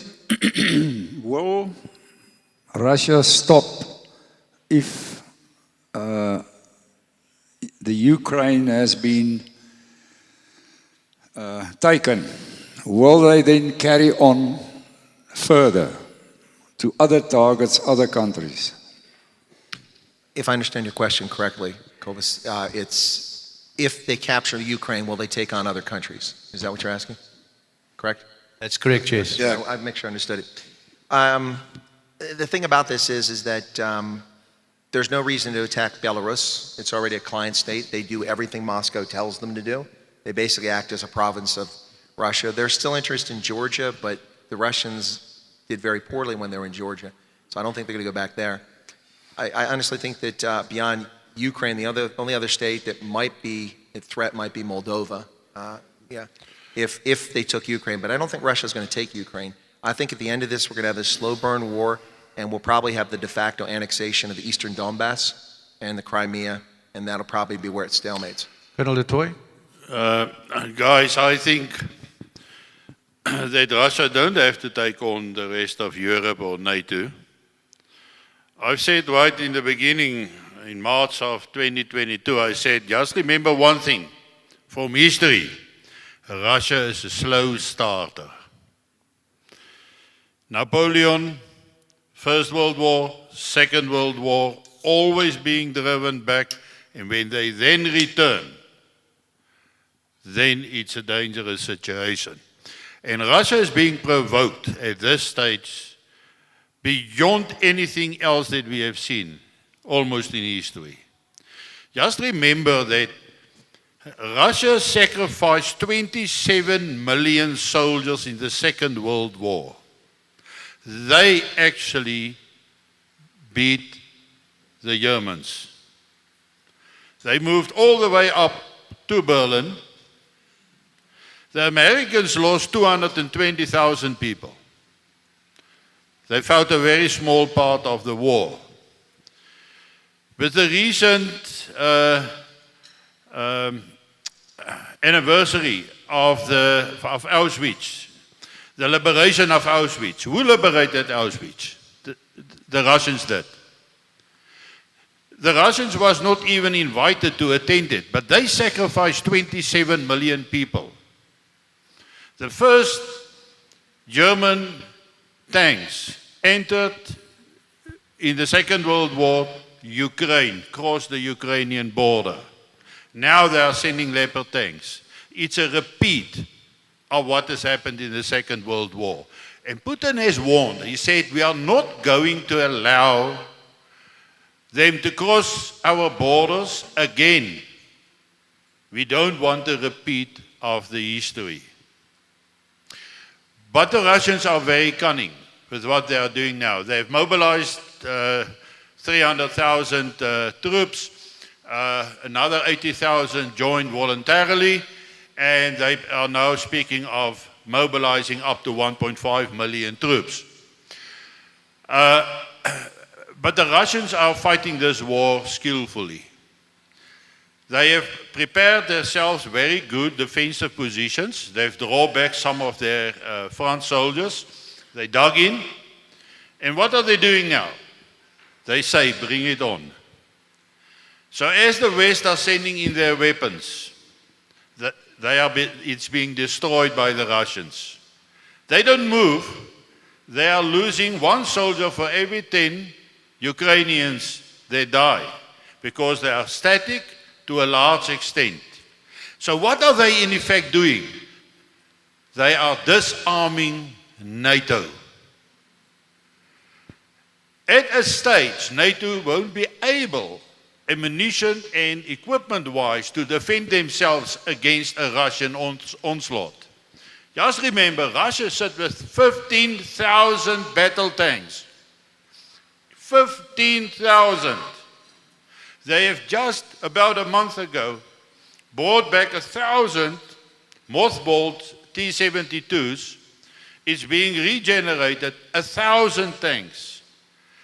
We see that NATO is sending less than 300 tanks. No, NATO is sending about 45 tanks. Exactly. There's no way how Ukraine can beat the Russians. But now, at a point, they can easily say, well, Europe, NATO, we are now in the position where you cannot stop us. So we are going to determine the terms or the terms of conditions. Correct. Just remember, Lavrov is warning, Minister of External Affairs, Putin is warning. He said, just remember, the world order as it is now is going to end now. Our foreign policy has changed. Our foreign policy is not anymore to seek peace, to cooperate, because you, as the West, have shown us that you don't want to cooperate. Our purpose now, foreign affairs-wise, is to create a new order, to create a new leader in the world. Now, if we look at the West at the moment, what are they doing? Nowhere is somebody standing up and saying, listen, we must talk peace. When the Germans said they wanted to talk peace because they needed the gas, the pipeline was blown up, and as that journalist Hursk said, it's the Americans who blow up the pipeline. Chris, I can understand your embarrassment when we talked earlier today. You know, it's, I can't deny that. In fact, my supposition was it was us when it happened. I mean, they try to blame Putin. What does he gain by blowing it up? He wants to sell gas. Even if he's at war, he would like to sell gas. And even if he doesn't send gas through it, when the war's over, he's going to want to send gas. So why would he blow it up? Made no sense. A $20 billion gas pipeline blown up. And now all the fingers point towards the United States. But you know, the average person don't want to believe it. We have become too indoctrinated by the media, Western media, local media. Everybody is running the same scenario. But if you go and listen to Douglas McGregor, Scott Ritter, there's a few others, then you will learn what is the real picture, what is going on the ground. And don't tell me that Douglas McGregor is not a patriot. He is an American patriot. But he is warning the incompetent politicians of the danger in what they are going to encounter ahead. And Biden is ignoring it because somebody is sitting behind him. They want a world war and they want a nuclear war. Because if they have a nuclear war, then the one world order has reached its aim by eliminating the people on the planet. An interesting thing is, you know, we all talk about the jab. I don't like to talk about the vaccines that the people have taken. I hate the subject because I can't believe people is that evil. But a guy said the other day, if you have taken the jab and your immune system is down and there's a nuclear fallout, you will die. Interesting, yeah. I also said more than a year ago, that they are going to follow certain steps. It's a vaccine, then blackouts, coldness, war. And that's exactly what has happened, Rob. Tell me. And there's no peace or an end of this battle in sight. Instead, I found that the Biden government Administration. is pushing now for war with China as well. Correct. So who's sitting behind Biden that is pushing this agenda that is going to push the world over the edge into nuclear disaster? Well, what can we expect now in the next 3 to 4 months in Ukraine from both sides? Say again? What can we expect in Ukraine to happen next 3 to 4 months? Well, the Russians have started to move slowly but surely. They are not going to stop. I believe that they will probably take the whole of Ukraine. Odessa definitely in their target. They have said that they are not interested in the west of Ukraine, but they said because of the Western weapons that keeps on pouring in, their goals have changed. Yeah, but what makes it interesting is Estonia, Lithuania, Poland. We're talking about NATO. Who is the center of gravity of NATO now? Is it Britain? Is it Germany? Currently, I think it's Poland. Because the Poles and the Estonians, Estonia gave their whole air force, all their military equipment to Ukraine. Because they are part of NATO and they know NATO will protect them. So that is what they did now. And if it depends on the Poles, because Moldova 3 days ago, the information is out. Their president basically is out of office. That little strip of Moldova between Moldova and Ukraine. Transnistria. Yeah, Transnistria. Transnistria. La Vista, that one. Hasta la vista. He's already got 3 to 15,000 Russian soldiers there. That is their starting point to Odessa, because they couldn't do it the other way. And now I'm throwing another curveball. The people of Ukraine said they will fight, bugger the president or whatever. They will fight till the last person. They will not be under Lenin's 14 million people died.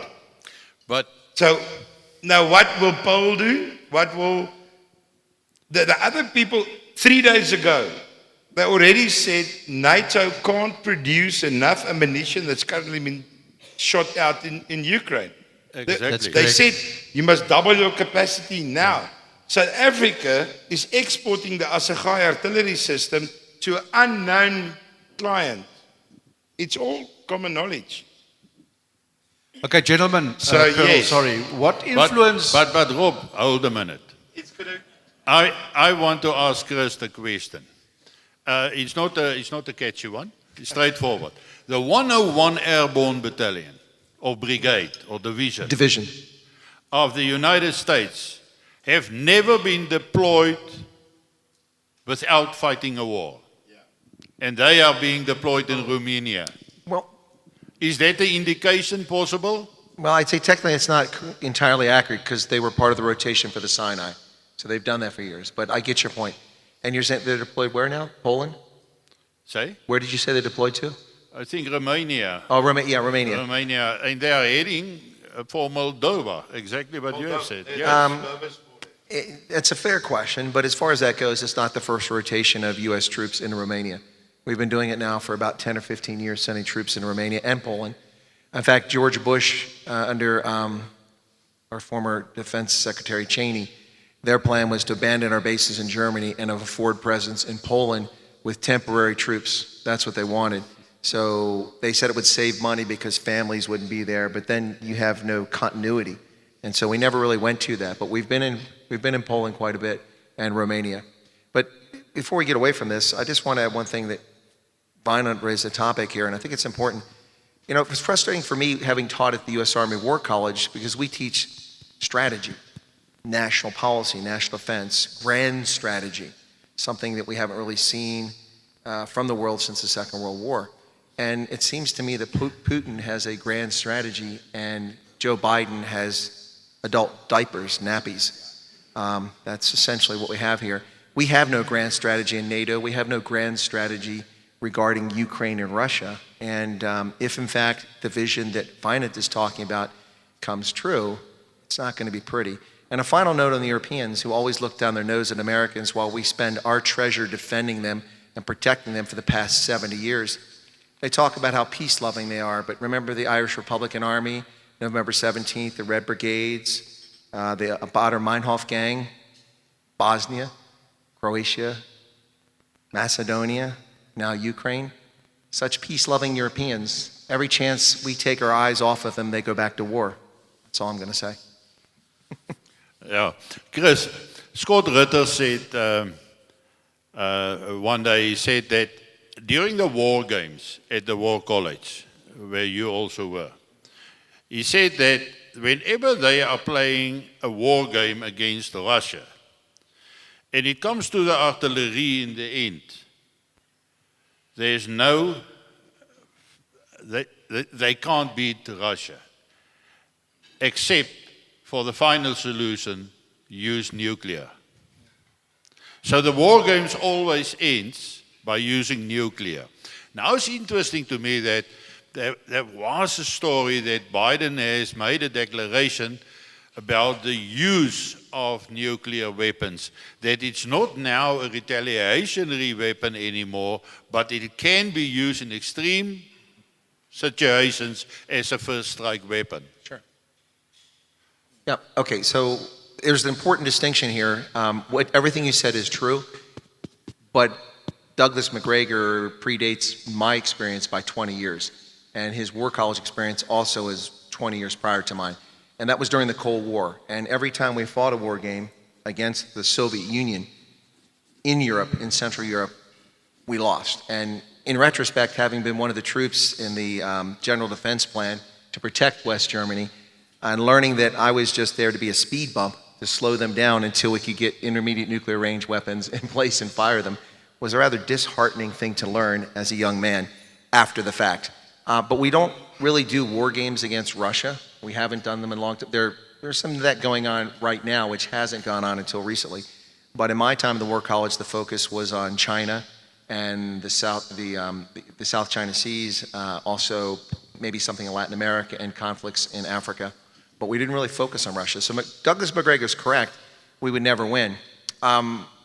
If we did war games against Russia today and we looked at it seriously, I'm not sure how that would go. We have a huge technological advantage over the Russians, but technology doesn't always win wars. As you said, the Russians have just unmothballed 1,000 T-72s that were sitting in storage.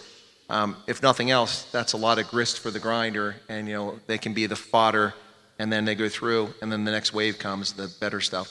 So as far as the Russians and our war games, McGregor was correct, but that was a long time ago, and I think the U.S. Army and the Marines are just now ginning up to understand the Russian presence and capability once again. Chris, a little bit on a lighter note. Did you ever play a war game against the old SADF? Well, Wynand, if I told you, I'd have to kill you. Anyway, gentlemen, let's move on to the next thing.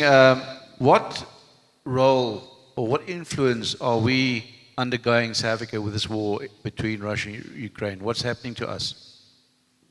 I personally think the South African government, with their BRICS attitude,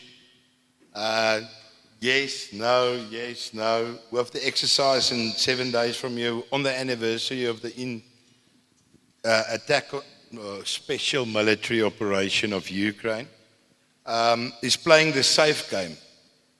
But 3-4 weeks ago, our president went to America and said, in not 1 or 2 words, I want money.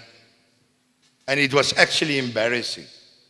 The media of the United States said, what the hell is he doing here? He's openly asking for money. Of course, we don't got electricity. Of course, now we got, all know what's happening with the Minister of Electricity. To pay SASA. Yeah. Because if the SASA weren't nearly paid, and no jokes, the National Defence Force nearly did not receive salary on the 15th of February this month because the air conditioning systems at the servers that must do the payment, were not operational. It went up to 37 degrees, so they shut them down to cool off, and a day before the time they opened it to pay the salaries. That would have been fun.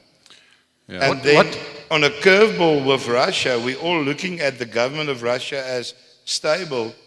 The Wagner Group is currently being demonetized in Russia because they were claiming, and I think the Wagner Group is getting too big and too strong for the president of Russia. What's the deduction? So internal in their issues. What's the deduction we can make with the exercise taking place at our coastal waters between Russia, China, and our coast? Say again, Rob. What's the deduction we can make of what's happening now? What can we see, foresee rolling out? I had a radio interview with a radio station in Port Elizabeth about a week ago. And the guy asked me an interesting question. Why do I think about this joint exercises of the Russians, the Chinese, South Africans here? And, well, firstly I said, okay, it doesn't mean a lot because exercises like that happen on basically every 2 years. And the Americans was there in October, November. They were exercising, so we mustn't read anything in it. But what if it is a cover story?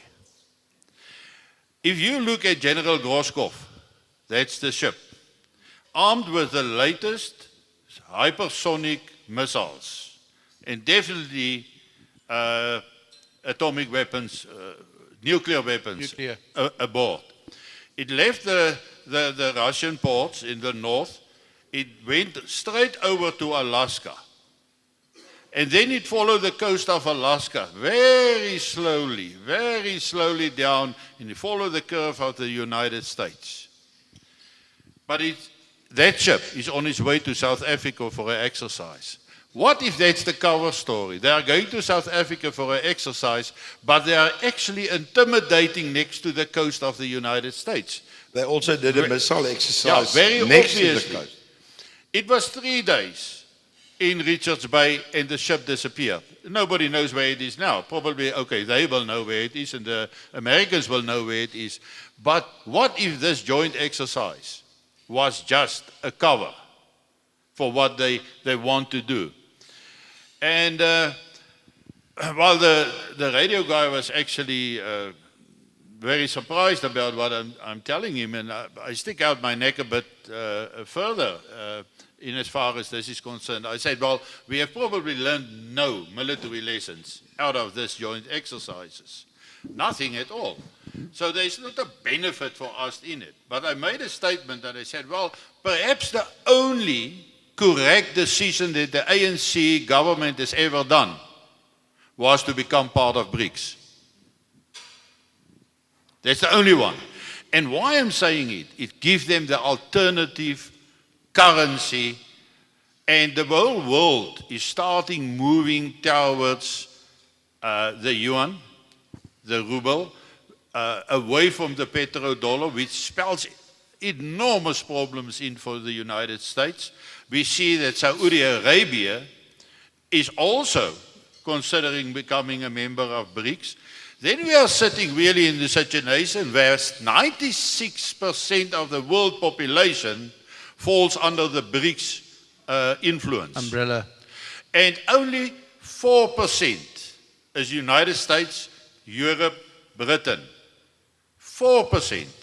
But then you must realize 4% is now dictating the rest of the world. 4% are dictating 96% of the world and what they should do, what they are allowed to do and what they are not allowed to do. Correct. So, but this is nicely fitting into a clear east and west break, where you have the east, the BRICS, and you have, let's say, the east, the BRICS, and the west, well, the Western forces and NATO. But now that falls into our next point I'd like to discuss is who's provoking what, and where does they call it the New World Order. Is it a New World Order or is it another name? Okay. The New World Order is the wrong name to use. It should be One World Order. If we look at the World Economic Forum, World Health Organization, Klaus Schwab, George Soros and those guys, then they are for a one world order. They want one government. Hey, we have a 76 years old on that side. Albert, I'll give you a chance just now. Neil de Beer is waiting for you, Albert. He wants to give a legal input. May I say something? Well, let's just clarify the one world order situation. I'll give you a chance now, Albert. Thank you. Thank you. If we look at the current world order, yes, we see that it was the British Empire. Since the Second World War, it was the American Empire, to state it like that. And if we reach now a stage of a new world order, it will probably, if it happens, the East will be the new world order. But the one world order is the guys who is driving this whole plan of lessening the population of the world and controlling the world. And I think they sit behind Biden government, because Biden don't have the capacity to make the type of decisions that are being made. correct. If Donald Trump was the president of the United States, this wouldn't have happened. No, for sure. No, definitely. I agree. You know, sorry, one last thing, Albert. I see this in the form of a circus. The cage is standing there in the middle of the circus. There's this little chairs, and on every chair is a lion. And then there's a girl with very little bikini, small bikini, walking around distracting the attention of the people. And then you got the lion tamer with the whip. And if a lion don't do the trick correctly, it get hit with the whip. And back he goes. But then one lion at a day refused. So they had to subdue this lion, and they used water hoses by force into this lion's face. So now the lion back up. And the lion tamer, now the rest see, but the lion tamer is not as strong as he used to be. His whip is not as effective as he used to be. Now this lion start waking up and say, well, this is the time to kill this Lion tamer. lion tamer. And that is Biden. The world leader is weak. And the rest of the world is turning against him. Chris will tell you, about 2 years ago when we had one of our fortnight chats, I said to you, if I were the enemy of the United States, I would have attacked you now. Correct. Because you are at your weakest, because of the leadership. So who's Thank you. Albert, please have the floor. Thank you, Colonel. You know, I always thought advocates can talk a lot, but these guys are unbelievable. I sit here, I don't even get a word in. Okay. And I sit and I listen and I listen and I say, it's no wonder we lost the war. You talked us out of it. All right. There's a thing that we mustn't go away from before we go into the one world order. And that is, why did Russia attack Ukraine? We have not dealt with that. And that's very important. No, you didn't. No, you didn't. In fact, you criticized, you said, you criticized both Putin and you don't like Zelensky, etc. But there was a reason why Putin attacked Ukraine, and we have to discuss that. Okay, what I'll do is, remember, we've moved on with the program, but I think it is important. Let's cover that quickly, then we can carry on. So you've got 2 minutes, 3 minutes. Now he limits me on time. He's got a cheek, eh? Rob, give him chance. Continue, Albert. All right. We mustn't forget why Putin decided to attack Ukraine. The reason is that the eastern part of Ukraine is mostly Russian-speaking people. Correct. The Donbass and Luhansk, whatever that, just below the Donbass and the Crimea, it's Russian-speaking people living there. And they were in a much the same position that we as Afrikaners are in this country. They were persecuted, they were attacked. There was a constant war raged upon those Russians by the Ukrainians in the Donbass. And they went to Putin and they were crying to Putin as Russian-speaking people and said, these people are killing us. The atrocities that the Ukrainian government, the Nazis, and we mustn't forget, the Nazis are still very alive in Ukraine. If you look at their tanks, they got the swastikas painted on their tanks. The Ukraine is a cesspool of corruption. It is the most corrupt nation in the world. They're even more corrupt than this government, believe me. And that takes a lot to say that. So that is why Putin had no choice. They were killing Russians. I think they killed more than 15,000 since 2014. The figure is somewhere near 15,000, confirmed by the United Nations. So Putin had no choice. He had to go in and help. And they must thank God, those people in the eastern side of Ukraine, that they had a big brother. I wish we had a big brother like that could come and save us from the persecution that we've got in this country. They might become. They chip in when I speak. What kind of? They might become our big brother. All right. Can we talk about that? Yeah. Okay, can I say something about it? 1 moment, Chris. You next. Come again. Yeah, thanks. This discussion we'll probably have for hours here, but you gave all the airtime to Wynand on the question about the exercise. I just want to address that very quickly before we move on. Go ahead. Yeah. So I'm in 100% agreement with Wynand. You shouldn't be paying attention to the exercise. It really doesn't matter. It happens every 2 years. Nothing comes of it. It's just something they do because it's scheduled. There's really nothing to read into it, although what Wynand said about that ship is very interesting. That's a separate topic. But the thing about the BRICS, and this is where Wynand and I maybe disagree. I'm not sure we do, but based on what he said, we might. The thing about BRICS you have to remember is that it was just an acronym invented by an economist to explain rising economies about 20 years ago, and it was just BRIC, Brazil, Russia, India, and China. South Africa was added to it just kind of later on. And now they want to add Iran and Saudi Arabia, which is interesting. But in the past decade, the Chinese have pushed for some actual work in BRICS to form some sort of loose agreement. But it's not a military agreement. That doesn't mean it can't become one. But from my perspective, BRICS is a joke. They've never done anything other than create the BRICS Bank, which gave the ANC $1 billion to keep them afloat.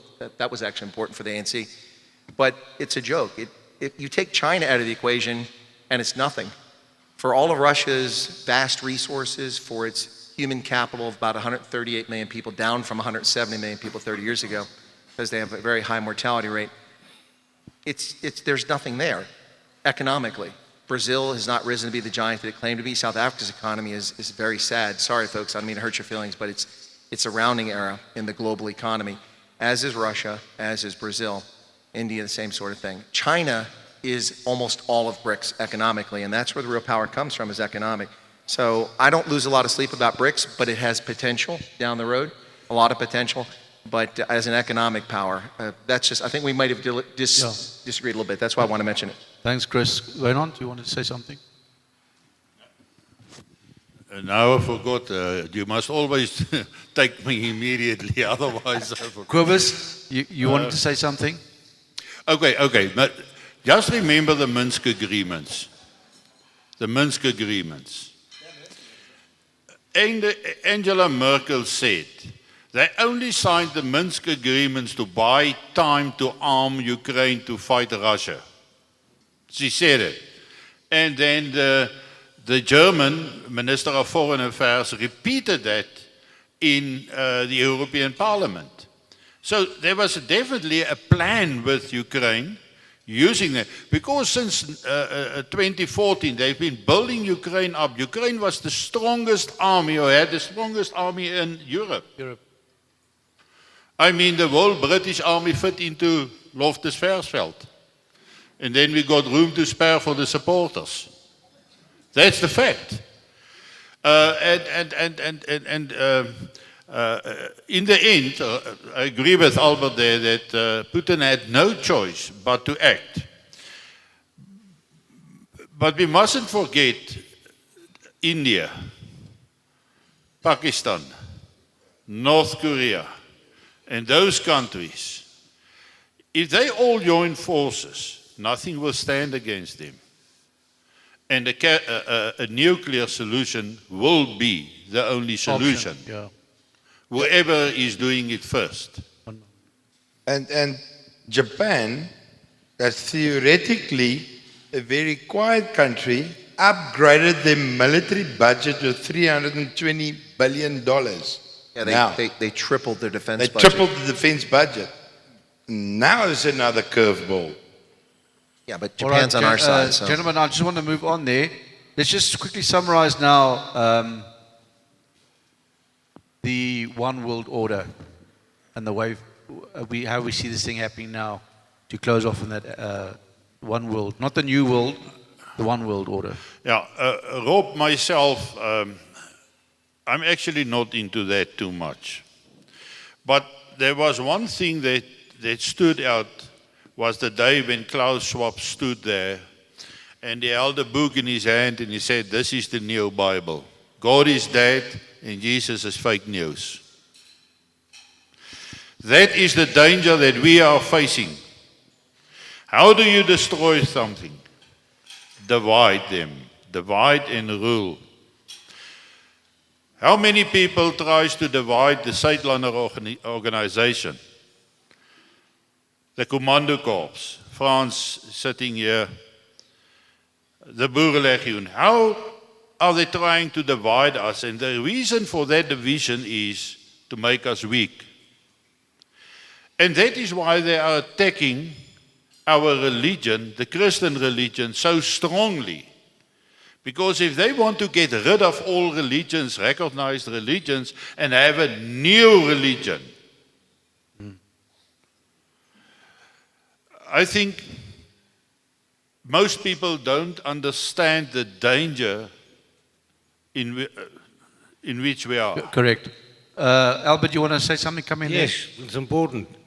If you look at the one world order and you look at what is happening in the world regarding the one world order, and what is happening in Darfur, the only leader in the world that are standing in the gap for Christianity is Putin, whether you like him or not. That guy is standing in the gap for Christians. The churches in his country is open. Zelensky closed the churches in his country, but the West support him, America support him, the Brits support him. You will not hear a word from any Western leader about this one world religion. No criticism. Putin was a guy that said he will not allow it in his country. I want to add on. A while ago, Russia ordered 30 million Bibles for their country. Now, what does that say? Now, that's awesome.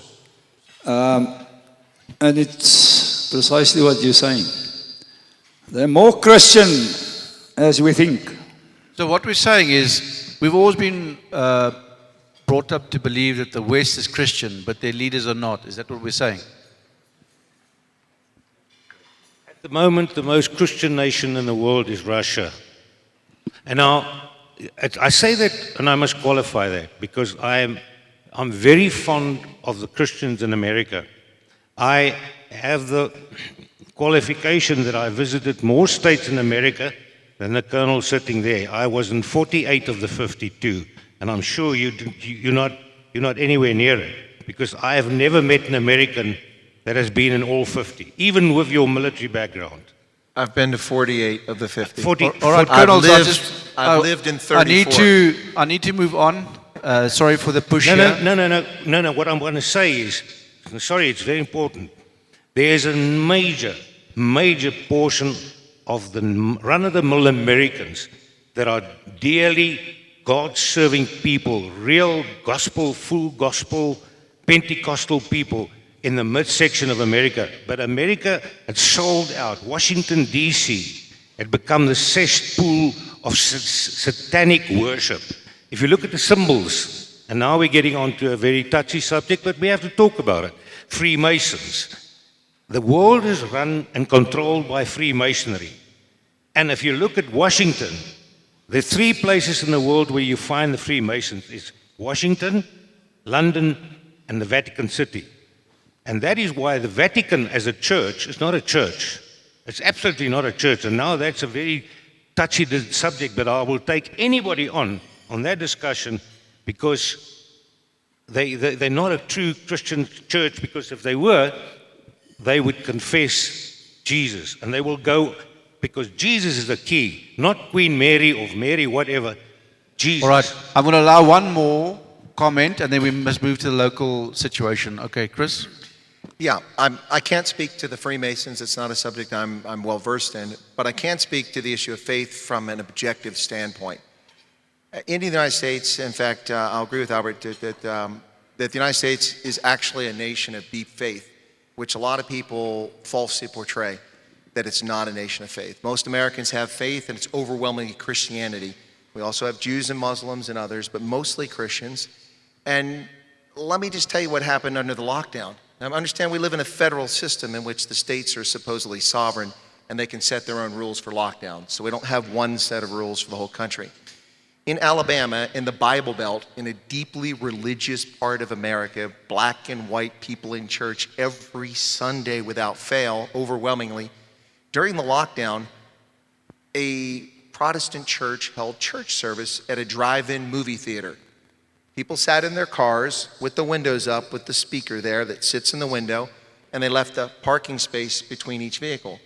The local sheriff came and arrested the pastor and threatened to arrest all the churchgoers for violating lockdown. Now, you want to talk about a religion. These people that are part of this one world order concept have a religion of power and climate change too. But this is sick and twisted. Look what the Canadians did to Arthur Pawlowski, a Polish immigrant who held church service. And the reason they went after him is because he embarrassed their Nazi-like tactics. For those who don't know the story, he lives in Alberta. He fled communism in Poland, his brother and he. They moved to Canada, and he practiced Christianity there for decades peacefully. When these sick, twisted Canadian fascist ghouls issued unlawful dictates against Canadian citizens like they did in America in many states, including my state, he held church service. And so they came to his church without a warrant. In the middle of a service, he lost it. He yelled at them, called them fascists, Nazis, communists, socialists, and it was recorded and shared on social media. And that embarrassed the authorities. And so since then, he's become the target of state retribution. They stopped his automobile on a busy highway just to make a show of what they can do to citizens. And they put him on the ground, face down on a highway, endangering public safety, to film this for the media so that other people wouldn't step out of line. These are the people running our world in South Africa, in New Zealand, in the Anglo-Saxon world, which has lost its frickin' mind. I don't know what happened, but people have lost their damn mind. The Anglo-Saxon world brought light, religion, faith, civilization to the rest of the world. And that's not arrogant, that's a statement of fact. Study history. But New Zealand, Australia, the United States, the United Kingdom, Canada, what happened? Were we all asleep and it just came up upon us? These people hate Christians, they hate people of faith, and they turn us against each other. That's what's going on here in South Africa, Boerlegion, Suidlanders, this, that. Get over your differences. You've got a bigger issue at hand. This country is on the verge of collapse. You're already living in an anarchic system right now. You've got to have this self-Bestierung, sorry, I'm mixing the German, self-Bestier. You've got to have that self-reliance, and you've got to move on. Thanks, Chris. Anyway, thanks. Amen. Okay. All right, let's move on. Jan-Ray, just put up the next topic there on local, on the program, please, Jan-Ray. All right, so what we're going to talk about now, or the next topics, is the political status in the country, and we'll include that or incorporate that with coalitions and treachery, and then we'll do the oath of office after that. Right, who wants to open the floor on that?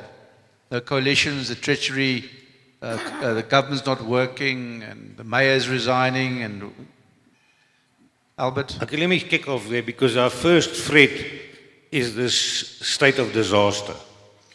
That's upon us. It's been declared. The next thing that will happen to us now, they'll issue regulations in terms of the state of disaster, and that is where, the shenanigans will begin. There's about 5 or 6 very important things that they will bring into that. They can bring in things like control over liquor supplies, liquor manufacturing. That's one of the things. They can control movement of people, movement of traffic. My colleague wants to go and have a smoke. I know smokers. I can see it's actually coming out of his ears here. Okay, so I'll be very, very short. Let me not disturb you. Carry on. Any case. Okay, stop. 1 moment, hold it there. The bar closes at half past 9, so there's 10 minutes for those on the floor. Okay. Adrian, if you can bring some drinks for the gentleman on the stage, I'll appreciate. All right, Albert, continue. Okay, so the immediate threat for us is these regulations that will be published this coming week. We'll receive them and we'll get some surprises. There may be some sort of lockdowns, in other words, in terms of traveling to save fuel. So you can't go from one province to another, you can expect that. But the major thing about the regulations is the fact that the Disaster Act now has given them a shortcut in terms of procurement. Now, there's a thick book like that about government procurement. That book you can now throw away because they can now procure, and there's about 6 people that will run the procurement. So if you think you've seen theft up to now, die laaste bietjie gaan hulle nou steel, die laaste sent sal hulle nou steel. That's why I say we're at number 9 when it comes to anarchy. Okay, thank you. Anybody want to talk about any of the other political parties? Chris? Yeah, you're talking here about coalitions, correct? Coalitions, correct. Yeah. So a few years ago, a lot of South Africans were really interested in coalitions. This is the way forward. This is what we heard in the press, in the media. And I scratched my head and I said, were you paying attention to what happened in Nelson Mandela Bay under Athol Trollip and how his coalition was consistently on a daily basis sabotaged? I'm not saying I'm a fan or an opponent of the Democratic Alliance, but that administration was making serious improvements in a failed metropolitan area, and they're under assault all the time. And eventually the coalition fell apart, and then the ANC just pilfered, and the entire city fell apart. It should have been an abject lesson for all South Africans. Coalitions at the local level are a disaster potentially. Look at Tshwane/Pretoria, and look at Joburg. So why did Mpho Phalatse have to leave? Did she fail? No. Other people wanted their hands on the tenders. That's what it's all about. Now, the coalition I think that you're interested in here is 2024. Is there going to be a coalition? So let's get to that. I just used that as an example. In 2024, I predicted over a year ago that the ANC would receive between 38 and 42% at best of those who bother to vote, which is usually about 35 to 40%. That number could go lower if things get worse here in the next year. I reserve judgment to lower the figure. But that means they'll have to have a coalition if they want to rule. A lot of people think the economic freedom fighters will align with the ANC. I'm here to tell you that's highly unlikely. I seriously doubt it. If I'm wrong in a year from now, I'll admit it. I'll do a mea culpa. But I seriously doubt that's going to happen. Cyril Ramaphosa may not be a very likable fellow, but he detests Julius Malema and the EFF. They're just convenient foils politically. So I don't see that happening. A more likely coalition, which people are talking about now, and a frightening one, is a coalition between the ANC and the Democratic Alliance to govern at the national level. It's a very real possibility. I'm not saying it's going to happen, but it's a possibility. The better outcome, if you're worried about the future for politics, would be for the ANC to drop to about 35% or less, and then the opposition parties manage to get 51%. But whoever gets a coalition, and it's not the ANC, understand one thing. For 30 years, the ANC has filled the ranks of the bureaucracy with incompetent, illiterate, useless oxygen thieves. And so people who work in government, some are competent, some try, some are patriotic, hardworking people, but many of them aren't. And they owe no loyalty to you. They owe no loyalty to a new national coalition that replaces the ANC. They owe their loyalty in the job that they got to Luthuli House. So if you see what we've got at the moment, we have the ANC going to lose now votes next year. We see the RET forces registering, and then we have the EFF. Where do you think the EFF are going to go? Do you think they'll join the RET forces and make a stronger bond, and the rest of the other guys not have a proper coalition government? I think what you're asking, Rob, is there going to be another fracture in the ANC and maybe another party like we saw with COPE and with the EFF? It's possible, but if you look at the municipal elections, what happened was KZN is a perfect example of what happened to the ANC. The internal insurrection of the ANC, which is what it was in July of 2021, that was an internal insurrection in that party that played out in KZN and a little bit in Gauteng. What happened after that, just a few months later, is that many ANC voters simply didn't go vote. They just stayed home. They were apathetic. And I think that's more likely than another split. I think there'll be a split in the ANC after they lose the 2024 elections. They'll break into another party, maybe two. But in 2024, I think they're just going to have a lot of ANC voters that don't go vote, and this is a chance for opposition parties to get off their bum and start doing what South African political parties don't do. They'll call you 90 days before an election. Hi, we're from the DA. Could you vote for us? But you should be campaigning 365 days a year, 7 days a week, rain, shine, blistering heat. Chris, do we see, Cobus, I'll give you a chance, do we see elections taking place next year with all this chaos? So what's the reason for the national state of disaster that the ANC created with ESCOM? Well, my supposition from the moment I heard it announced is that this is an opportunity once again to try to deny democracy by postponing or delaying and praying to the sun gods and rain gods that money comes from the West through blackmail to help us out so the ANC can do something to get the power crisis solved. Thanks, Chris. Yes, Cobus, you want to say something? Yeah, I just wanted to say there's no real strong counter party that can counter the ANC. That's thinking on the lines that we do. Because they're all basically the same. It's African culture and mentality. So to have a party that can counter the ANC, I don't know where they are and where they're going to come from. Because they think they're along the same lines. Thank you, Cobus. Freddie, go. Just a question on this. If you look at the past four, and you can go and draw the data at the IEC, and we had a by-election this Wednesday in the area where we stay, and the ANC shrunk with another 10% in that vicinity, and in 2 elections back, it was an ANC-ruled municipality. Okay, the EFF grew by 7 members. Okay, they are 20 now. Okay, that's the Western Cape. But the answer, and I will throw it in the air, who will accept handing over the baton? With other words, yes, as soon as this other parties realize, oh, it's in our grasp, the powers that is, will they hand over the baton, or are we going to burn like KwaZulu-Natal?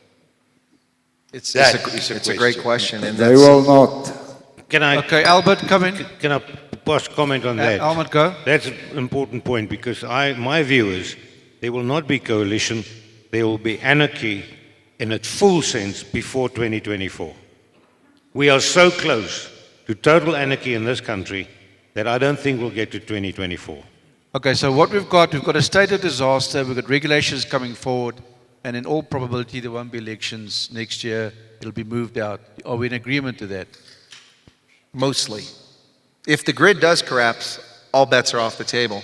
You know, a lot of people don't understand the electricity grid collapsing. They think, well, it's inconvenient, the lights will be back on. But it won't be 6 hours, it won't be 6 days, it might not be 6 weeks. Some people won't get power for 6 months. You can't simply turn it all back on at once. And as a consequence, if that happens, all bets are off. The anarchy you talk about will be total anarchy. All right, so we have now a state of disaster.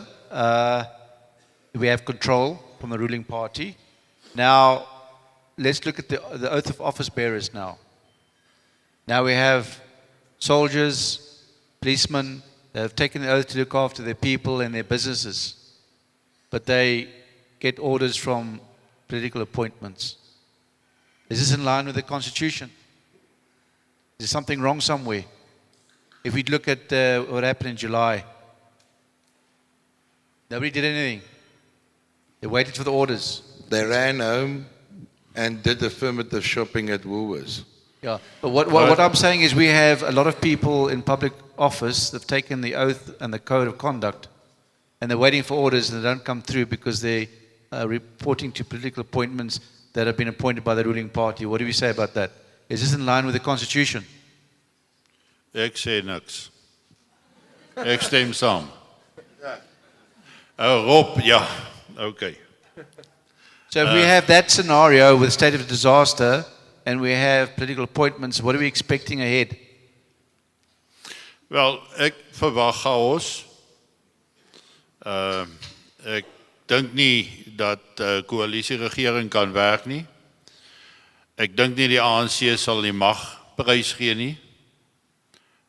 Sorry Chris, yeah. Some things you got to say in Afrikaans. Jy weet, soos fok het. Especially if you're angry. You got the drift. Especially if you're angry. But no, I've left you guys to talk about this one. I know where we are going, I know where we are heading, and that's why we are working our back ends off to get everything in place for when that is going to happen. For me to see the lights staying on until 2024, I don't know. Hardly. And they won't give their power away without a fight. We are going to see what we are seeing in the west of Africa. We will eventually reach the point where opposition in any kinds will be brutally subjected. I mean, I've been in Brazzaville, Congo during one of the past elections, and without warning they switch off all communication. Internet, cell phones, anything, they switch it off overnight for 14 days. And nobody was allowed to drive, nothing, except the vehicles that is taking the counted votes to Brazzaville. For safety. And our families back here in South Africa did not know what is happening because there's just suddenly no communication. in the end, the same president won again. We heard stories that there was one village where there was some protest. They sent in a MI-24. They cleaned out the village.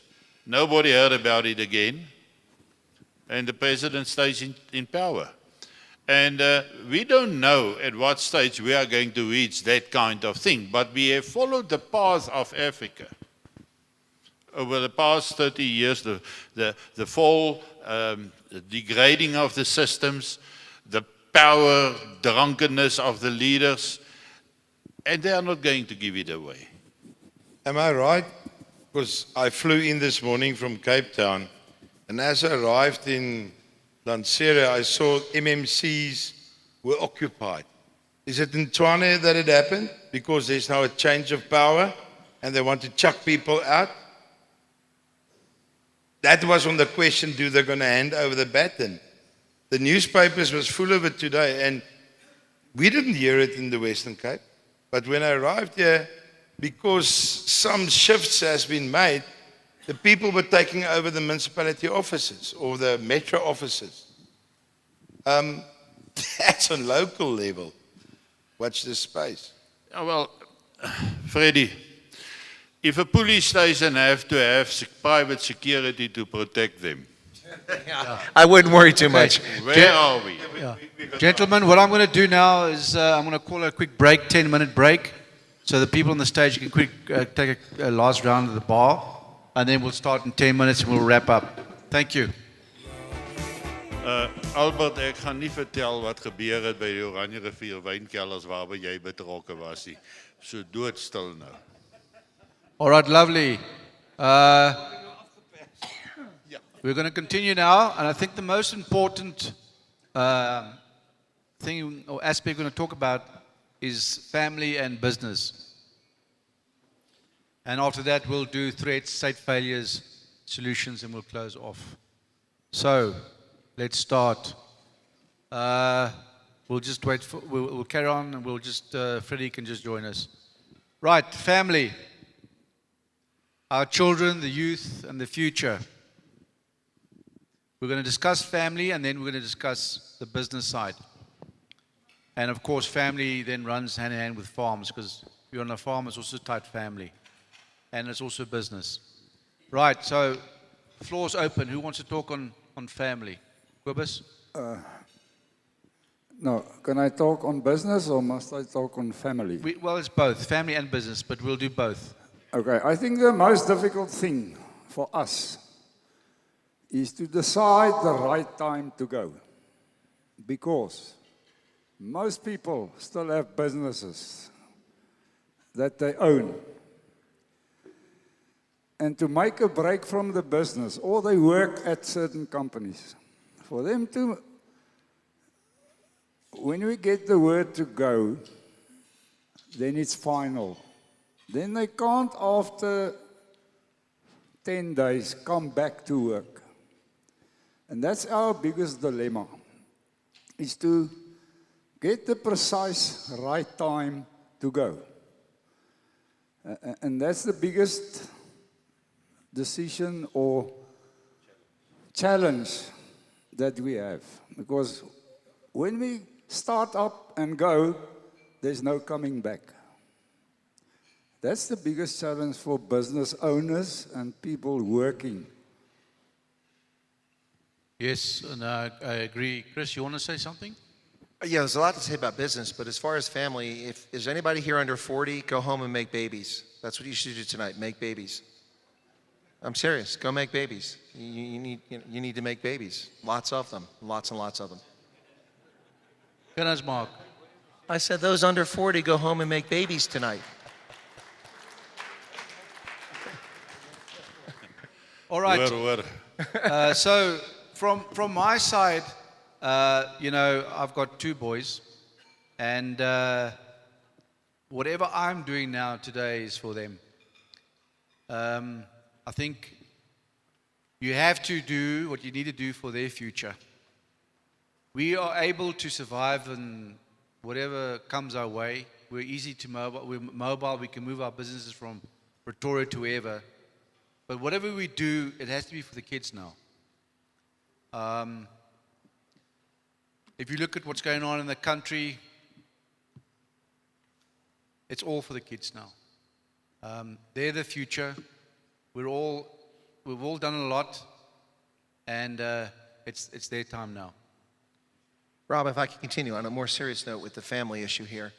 I'm sure in this crowd it's not an issue, but for the South African population at a broader level, whatever your ethnic group, this government has done its best to whitewash history and to stamp back culture. A lot of people talk about plasmoord and genocide. The real genocide that's taking place in South Africa is a cultural genocide. And I think that particularly for Afrikaans-speaking people, this is a threat to your culture, whether you're black or whether you're white or colored, or even the black South Africans whose first language is Afrikaans. There's about 185,000 of them. You know, it's serious. You need to inculcate your children. It's shocking to me when I have young viewers who watch my program who know nothing about the history of Afrikaners. I mean, they may have heard about the Great Trek and Blood River, but they don't really know what happened. They don't know, they don't understand these things. And that's because it's been taken out of the curriculum since '94, across the board. And it's the same thing for the Zulu. Their culture is being eliminated as well, and others. And I think it's very important for you to inculcate that in your children, or it will be lost. You know, a lot of people move to greener pastures. They go to New Zealand and regret it. Go to Australia or the UK and regret it. Yeah, they got locked down too. Yeah, worse, a penal colony. But most South Africans that I know that live abroad miss or regret not being in South Africa. And once you go abroad, you'll be like the Boers who went to Argentina. They don't speak Afrikaans. Their names are Alfredo and Francisco now, and just like the Germans everywhere except South Africa, they assimilate fully. This is the one place Germans don't fully assimilate, this in Namibia. But you lose your culture, and that's a sad, sad thing. You have a unique culture, and I think it's your responsibility to inculcate that in your progeny. And for those of you under 40 going home and making babies tonight, that's your second mission, to inculcate that in your newborns. Wynand, you want to say something? I just want to add what Chris said about a lot of South Africans overseas, and we see it in our own ranks currently. How many people want to come back to South Africa, especially when violence broke out? And that has actually forced us to put this repatriation program in place, where the people fly to Nairobi or Kenya, and from there we fly them into Uppington.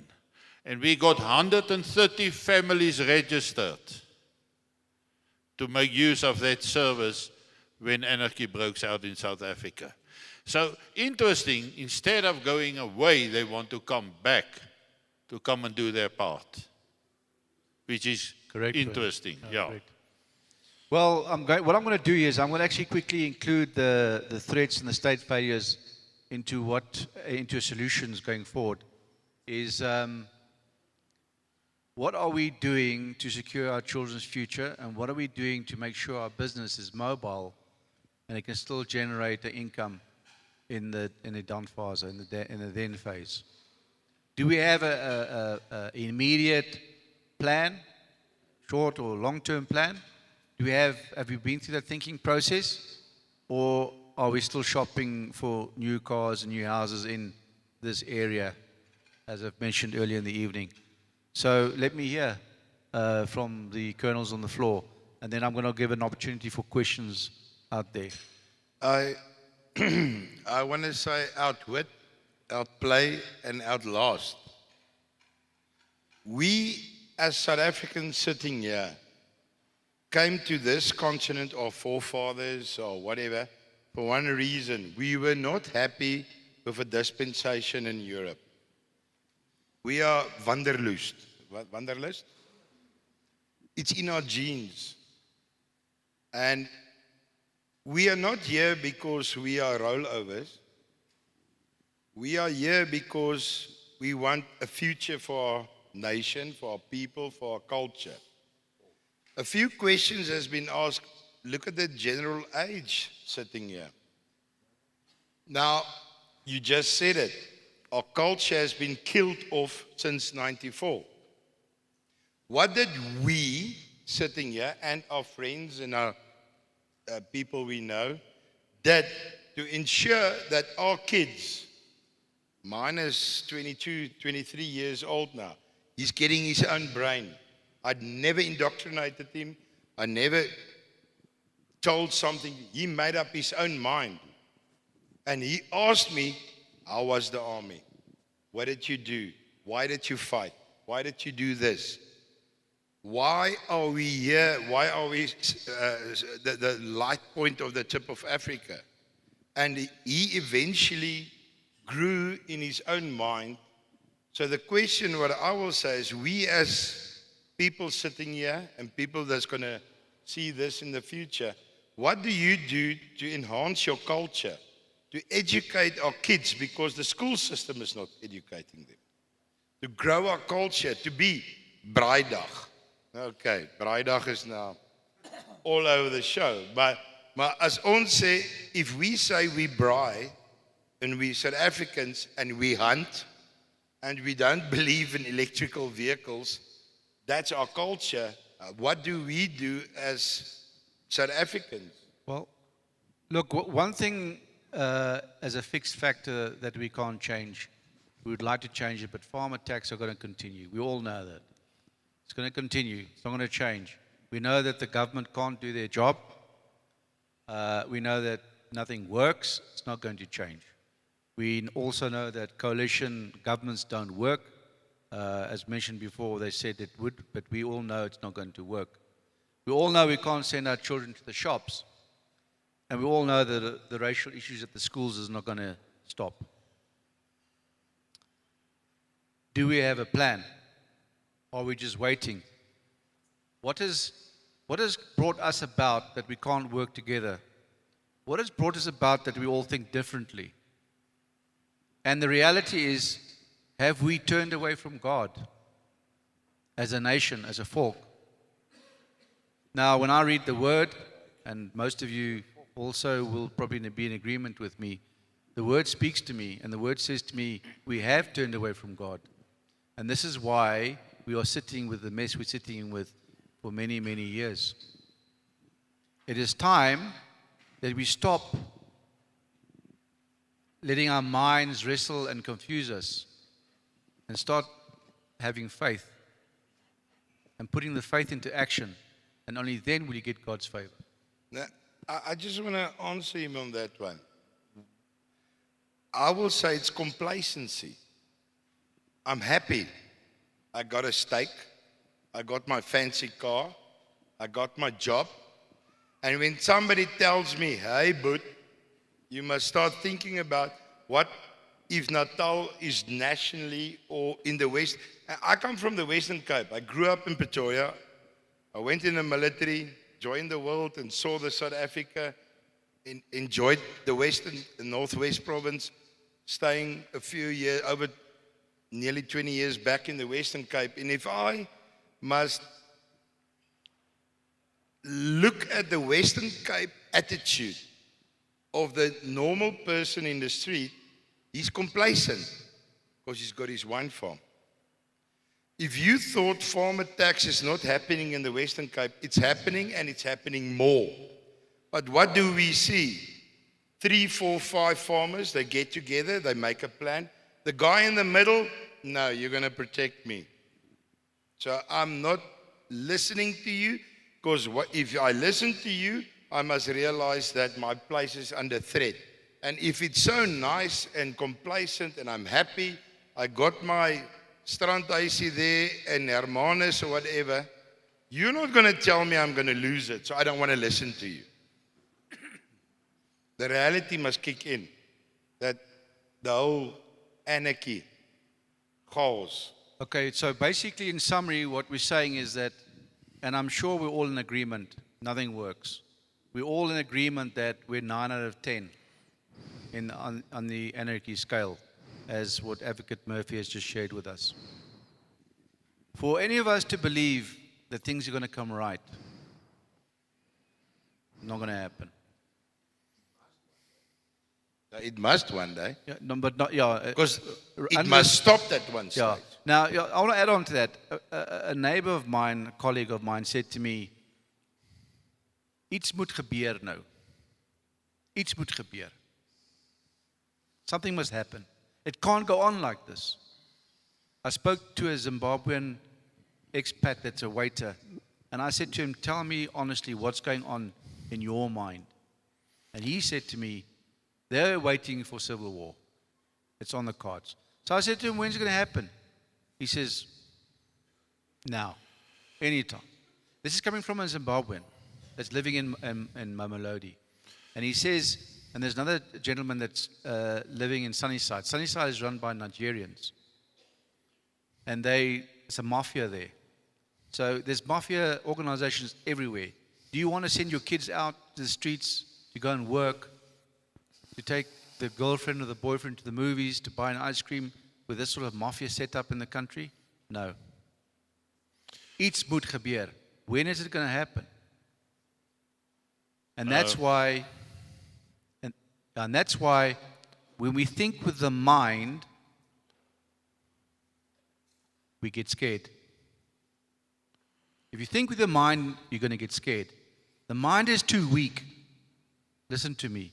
The mind is too weak. You must develop your spirit to get strong. So you get the wisdom to stand together and to see the same picture, to come in sync. Because I've always said before, if you have the Holy Spirit in you, another person has the Holy Spirit in you, why can't you see the same picture? Why is there still confusion? The confusion is there because your mind is telling you what to do. And your earthly possessions are more important. Your cars, your houses, and the very basics. All right, Wynand. Rob, I hear you loud and clearly. Actually not. You know, when we started out with the Suidland defense, one of our first decisions was that we must buy, what does you call it, this listening apparatus? Luisterapparaat. Gehoorapparaten. But then, a hearing aid. But then we realized, you know, that if you want to fight a battle and you want to win, you must win the firefight. So it's better not to buy it so that we can't hear if we lose the firefight. You remember? But that's not the point. Iets moet gebeur. En ons word baie daarvan beskuldig dat ons meer kan doen. Maar nou moet jy onthou dat dit geweldig moeilik is om so besluit te neem oor iets moet gebeur. Die regte oomblik moet gekies word om iets te doen. Because you must decide who is your enemy.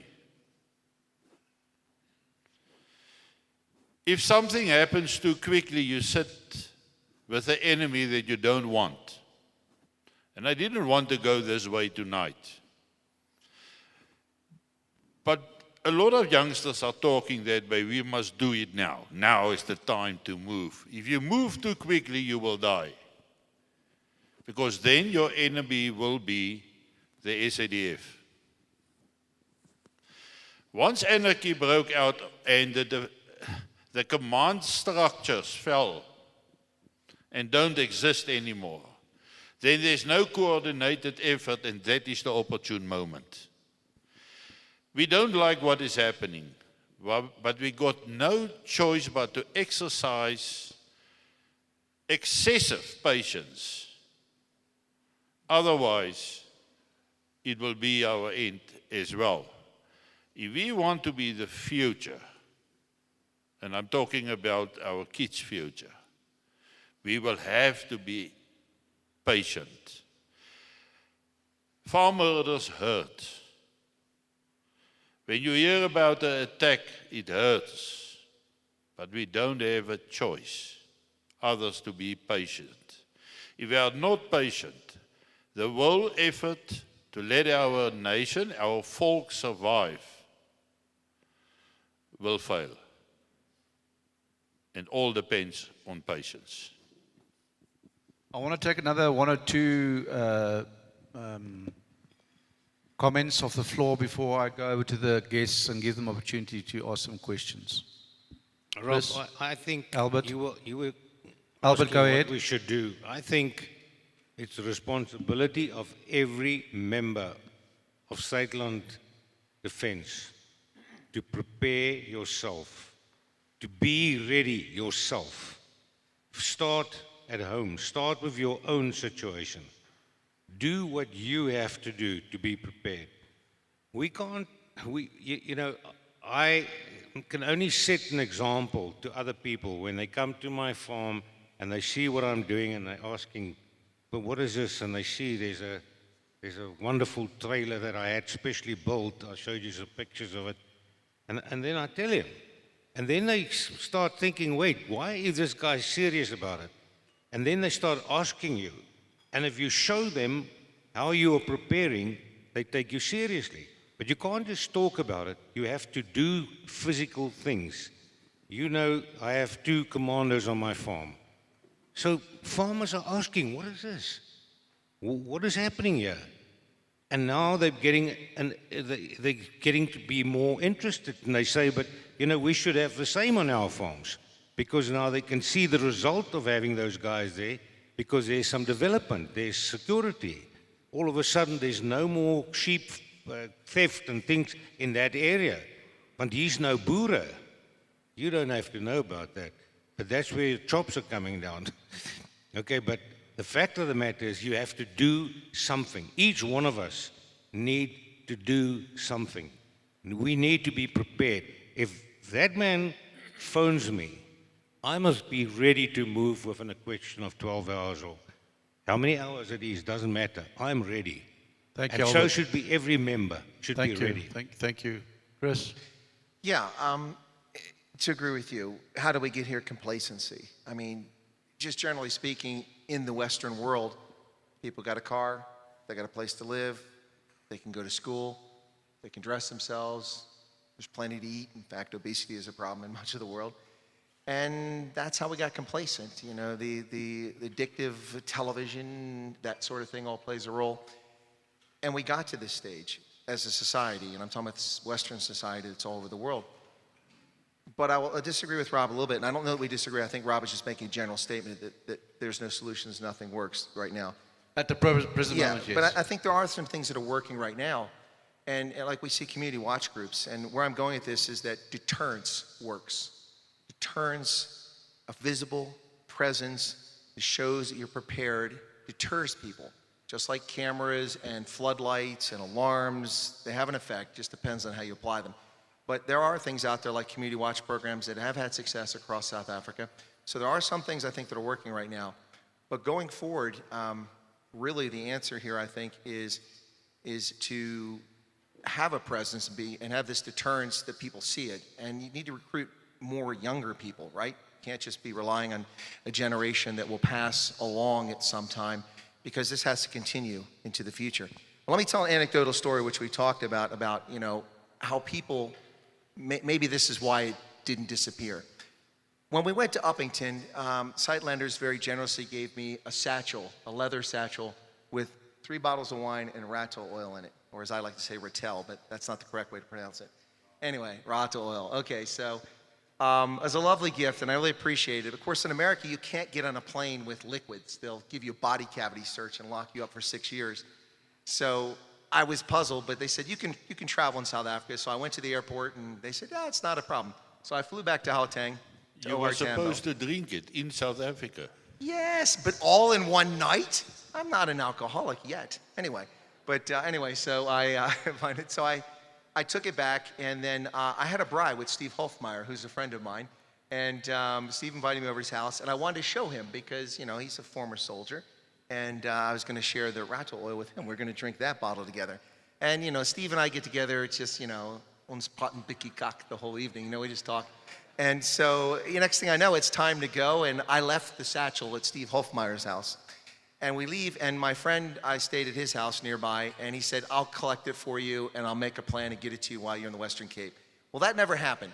Sadly, a couple of months later, my friend's house was robbed. He was out of town. They didn't kill his pets, fortunately. His dogs survived. But they stole his TVs and all his valuable things and broke into his home. And my satchel with the Suidlanders wine. They took that too. But a funny thing happened. They went down to where the reeds are, where the bushes and the stream and the creek is, and they must have looked at the satchel, which is branded with Suidlanders and Col Wyatt. I think it was at that point that they wet their nappies because they left it right there, and it was recovered by security people. No televisions, nothing else, but my Suidlanders leather satchel with 3 bottles of wine and the rattel oil came back, and I have it once again. It's an anecdotal story. My point is that if people know who you are and know what you're doing, it can serve as a deterrent. I'm not sure why they didn't take that, but they had it, and they could have kept it, and something frightened them. And it was alcohol, and they knew it was alcohol. So anyway, I'm just saying. Thanks, Chris, for sharing. Right. Whose mic is that? Jan Ray, put the lights on, and then get me those mics out there, those roving mics. There's 3. Put the lights on so we can see who's talking to us. Only 3 questions. All right, now we are going to ask the audience to talk to us. Tell us, who of you are still shopping and who of you are still standing in the door? Let's hear what the guests have to say. And you can talk to any of the colonels on the stage. You can direct the question to any of them. You know, Rob, if I'd known we were going to be Okay, what you can do, it's difficult to see hands at this distance. Just stand up. And then the person will take the mic to you. Just give us your name, not your surname, just your first name, and then steer the question to us. Hello, I'm Zunata Bezaidenhout. I've got a question for Chris Wyatt. I've got quite a few questions, but we can start with this one. Just one question per person, please, because there's a lot. What is the chance that Turkey will choose BRICS and accommodate Russia in the very near future? Okay, if I understood the question, you want to understand what is the chance of Turkey leaving NATO and joining BRICS? Yes. Correct. Yeah, okay, so first, BRICS is not a defense organization. It might become at some point. NATO is a defense organization. I think the chances of Turkey leaving NATO are slim and none. It's very unlikely that they'll leave NATO. Right now, they have a very strong role in NATO. In fact, they're keeping Sweden and Finland out. That's how strong they are because they have a veto vote on that. Turkey's independence has pretty much been guaranteed by NATO, and they exist as a nation because of that. We've seen it time and again. Their involvement in the Gulf War was very supportive and very helpful, both Gulf Wars, less so the second time. I don't think Turkey's going to leave. Their autocratic president is a problem, Erdogan, but Turkey itself is not going to leave NATO. All right. Somebody else for a question? Now they say no news is good news. So you're all in sync. You're all standing in the door. Good evening, Neville Pollard. I've been standing in the door a long time ago. Action station, standing in the door, green light, go, let's go. Mine isn't so much a question, but an observation. I can't see you with this light in my face. You're going to struggle to see me anyway, I'm a short ass. Okay, I see you there, okay. Just your name? Neville. Yes, Neville. Observation, you're talking earlier on how close we are to anarchy, and stating that we're at a 9 out of 10. And what could be the trigger? And mention was made that grid collapse would be the trigger. And I thought about that quite a bit, and I think that is the trigger, the ultimate trigger. Simple reason. If the grid collapses in an organized place, it'll take you anything 2 weeks, maximum 3 weeks to get going again. But we're not in an organized place. Out of about 51 gigawatt of base power, we can only produce about 26. So when we go down, automatically the people are going to start stealing. Transformers, cables, distribution, switchgear, copper's going to go. So you're not going to come back on. If it wasn't for that, it would probably take us 6 weeks to 2 months. Because the minute your power goes off, your transformers, you get condensation. They will draw condensate into them, into the windings. And under normal conditions, not all your transformers would be off. You'd keep some of them humming, and you'd soak them. But we can't do that, Joe. So I think, the experts, Jack Yelland, they all talk about a grid collapse, and it could be maybe 6 weeks here. That's not going to happen. Let's be honest. If anything isn't nailed down, it's stolen. So when the power goes off, we're telling these guys they can come in and they can steal the place blind. You won't have a grid to restart. We agree. Look, we know that the grid is going to collapse. We don't know when. We know that the maintenance is non-existent. We know there's no money.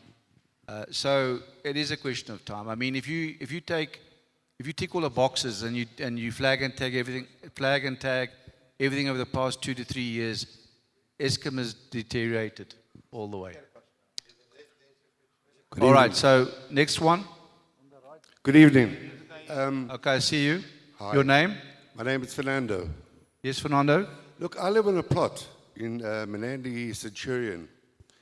And I've noticed over the last 10 years, the security situation has deteriorated rapidly. In fact, in the last 3 to 6 months, we've been having,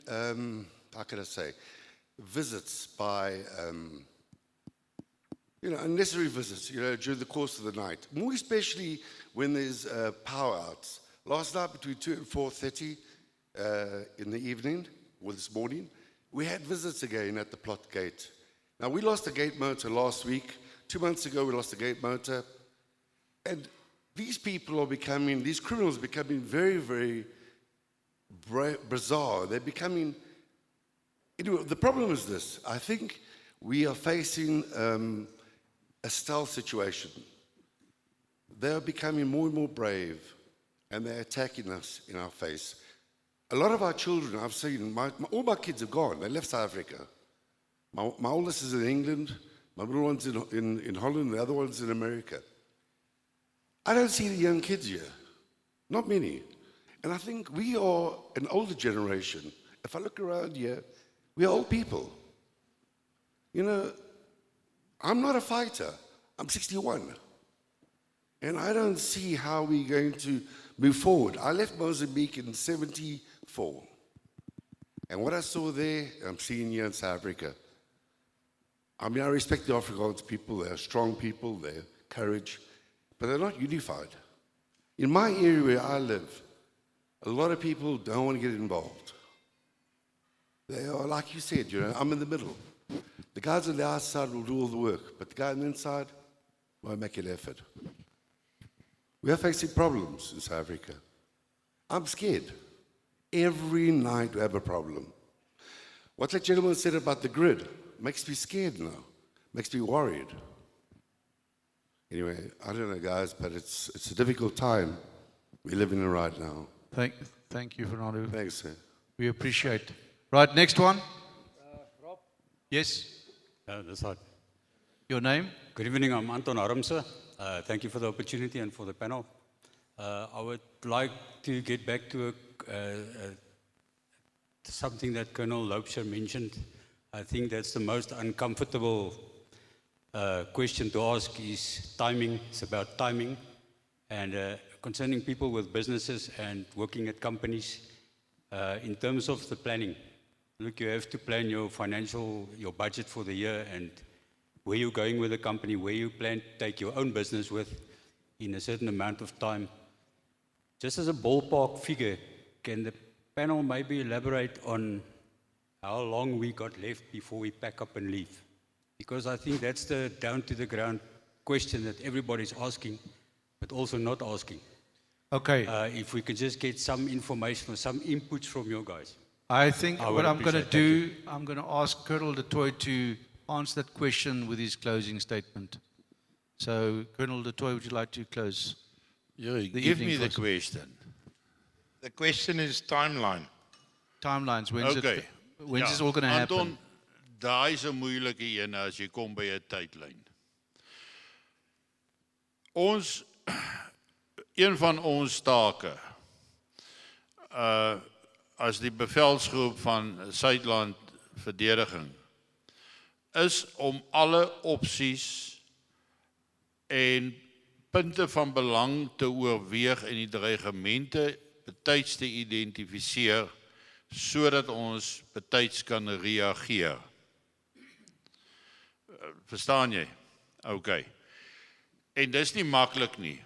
So ons moet gaan kyk na die interne faksiegevegte van die ANC. Ons moet kyk na die finansiële situasie in Suid-Afrika. Ons moet kyk na die kragsituasie in Suid-Afrika. Ons moet gaan kyk na wat is die eksterne verwagtinge ten opsigte van Anarchy in Suid-Afrika.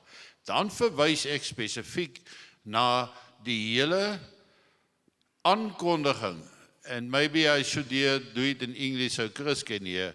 On the 22nd of December 2022, in the Lesotho Parliament, they reignited the need to incorporate their traditional lands into Lesotho.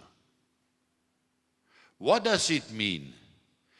In 1962, the United Nations adopted a resolution about the independence of Lesotho, Swaziland, Botswana.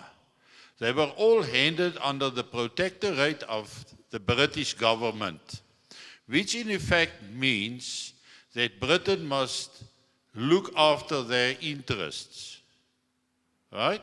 And give them protection, because they was afraid that the Republic of South Africa in the old days would annex both Lesotho, Swaziland and Botswana. In Lesotho today you will find British bases, British helicopters, British airplanes. The Queen of Lesotho, not the Queen, the Princess, is flying all over South Africa in a British plane, civilian plane, but with a British flag on, or civilian looking, with British pilots. But what does Lesotho claim? The whole of the Free State. Big part of KwaZulu-Natal. A big part of the Eastern Cape.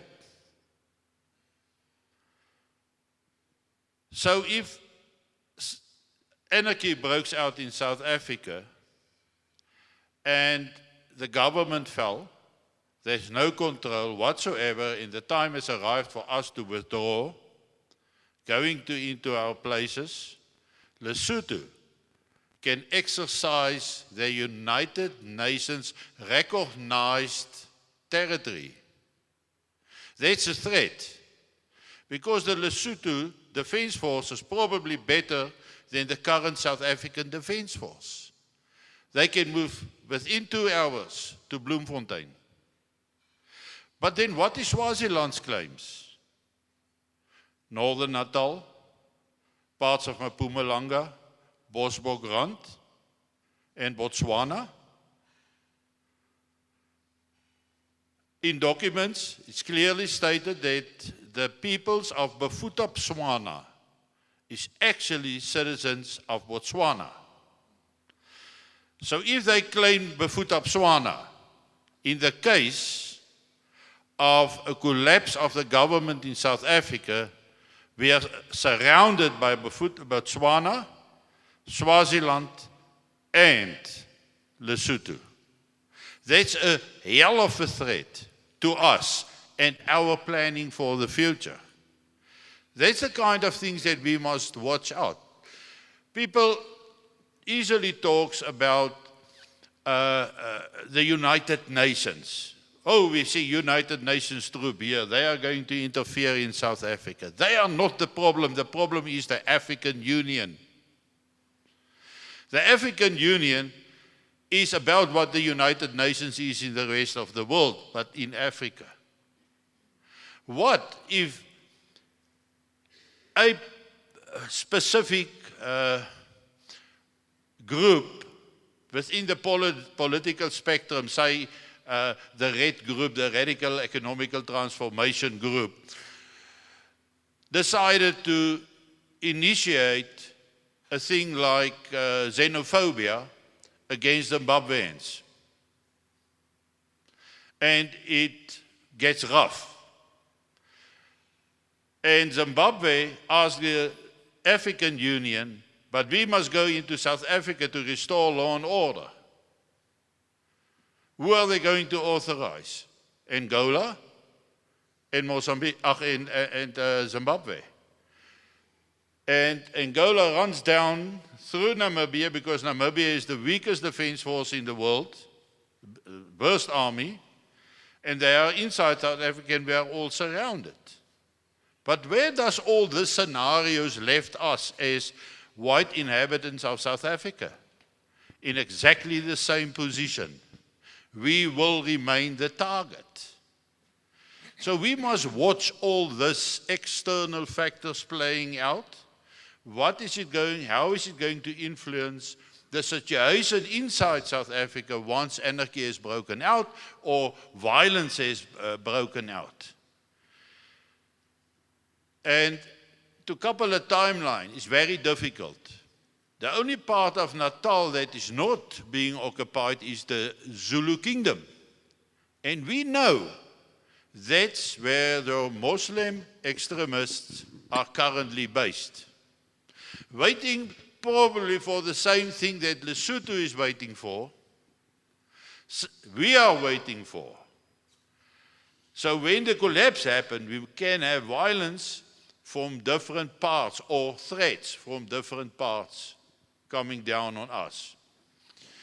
It is our intention, with the help of the Almighty,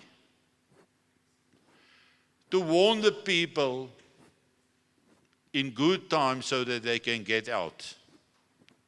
For us, as Suidland Defence to be successful, we got to get our people out.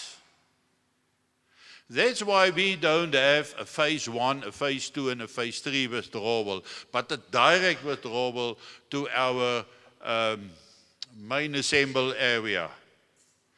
So that there we can reorganize the different battalions. By the way, we got at this stage 6 battalions, plus a special services battalion, plus an air wing of 4 escaders, plus engineering corps, plus a water wing, plus a police wing. We are much larger than anybody has ever thought possible. Yeah, and we got a legal, I almost say a F legal team as well, but, and we got a very active intelligence gathering processes that is running. We are starting with the ComOps operation, communications operations, the signals, signals, and all those things are working together, but we are an extremely large group and everybody is organized as it used to be. If we have a platoon sergeant or a platoon commander, they have been one in the old times. They were trained at the corps training schools, like the infantry school, school of armor and those places. And the whole structure is full to the top. That's why we was actually forced to upgrade to the top. We had to form 2 brigades, plus half of a 3rd brigade, which make us a division minus. That's why some people now call me a general. We don't have a choice. We are full at the bottom. All battalion commanders is colonels. Then your brigade commanders is brigadiers. And one up is then a general. It's based on the numbers at the bottom. And I must get that people out in time so that we can exercise our mandate. And that is to get the means in time to protect our people. So for us, it's very important to predict the moment of withdrawal, but we can't do it alone. We have to watch all these external threats, internal threats, on a daily basis. And sometimes I talk about it in the mornings, but there's stuff that I don't talk about. Mr. Müller the other day refers to the British. That's part of the Lesotho issue. Say, for example, a nuclear war broke out in Europe, and everything is pointing towards a nuclear war. Where does the Germans, if Germany is destroyed by nuclear, where does the remaining Germans go? They go back to Namibia, which was a German colony. Where does the British go?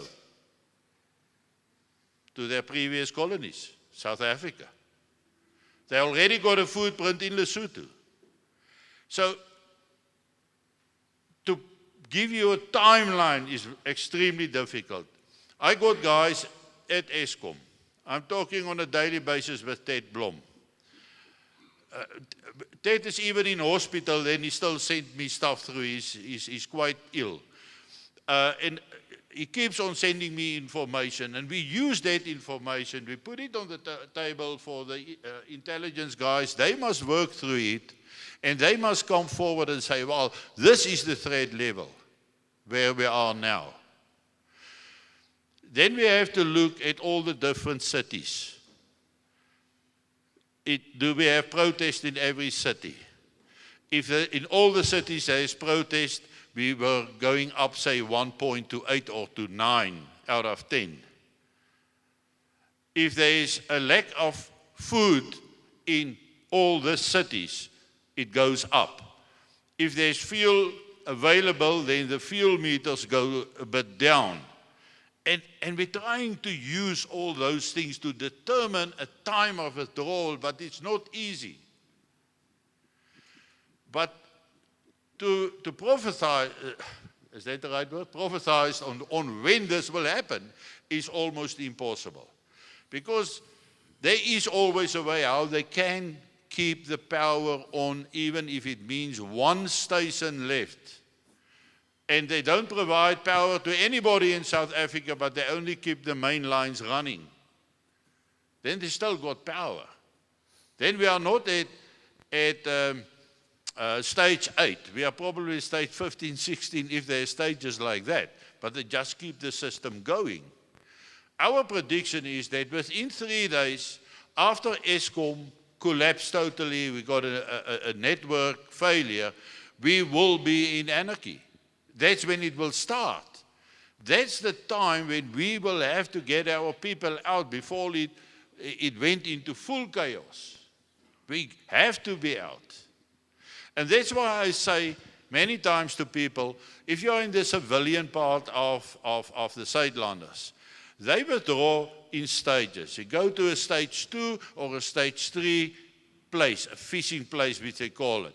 Then they keep the woman there, safe, and the men can still go back to work in the day, and they can monitor the situation. If the situation calms down, the people move back into their houses. If it intensifies, they go to stage 4, which is now the sector, the safe sector where they are moving to. But as the defense part, we cannot afford that luxury. Once we cross the Rubicon, we made a decision. And if we have made that decision, there is no turning back. And that's what makes it so hard. Because whatever happened then is either on our consciousness, because eventually I'll have to make that decision. But it is not in the hands of myself alone. There's other senior commanders present, and tonight there's only 2 battalion commanders on the stage here. The rest is not here. Some of them are sitting somewhere. I'm not going to point them out. But they must all give their input on this. It's not a decision that I will make myself. Then Mr. Müller will also come into play. And we hope, we believe that we will get the necessary guidance from above as well. Without that, failure is a possibility, and we cannot allow that. We must be awake. We must work every day of the week on the subjects. And people don't realize that. They don't realize how much work is going into this analysis of the situation and the threats in South Africa. Colonel du Toit, thank you very much. Yeah, too much. No, thank you very much. That now brings the evening to closure. Just two things from my side, or three things before I wish you all well. Number one, I want to thank Janre and his team for the audiovisual equipment used tonight, with the nice fires burning and decent speaker system that you can all hear. Janre, thank you very much. We appreciate. And then secondly, to Vessel Skeepers, to you and your protection team, thank you for keeping us all safe tonight. We appreciate. And the food staff, thank you. And then from the colonels on the stage, we want to wish you a safe trip home. Thank you for enjoying the evening with us. It's been an honor for us, and we look forward to seeing you all again in the next event. Thank you, and God bless.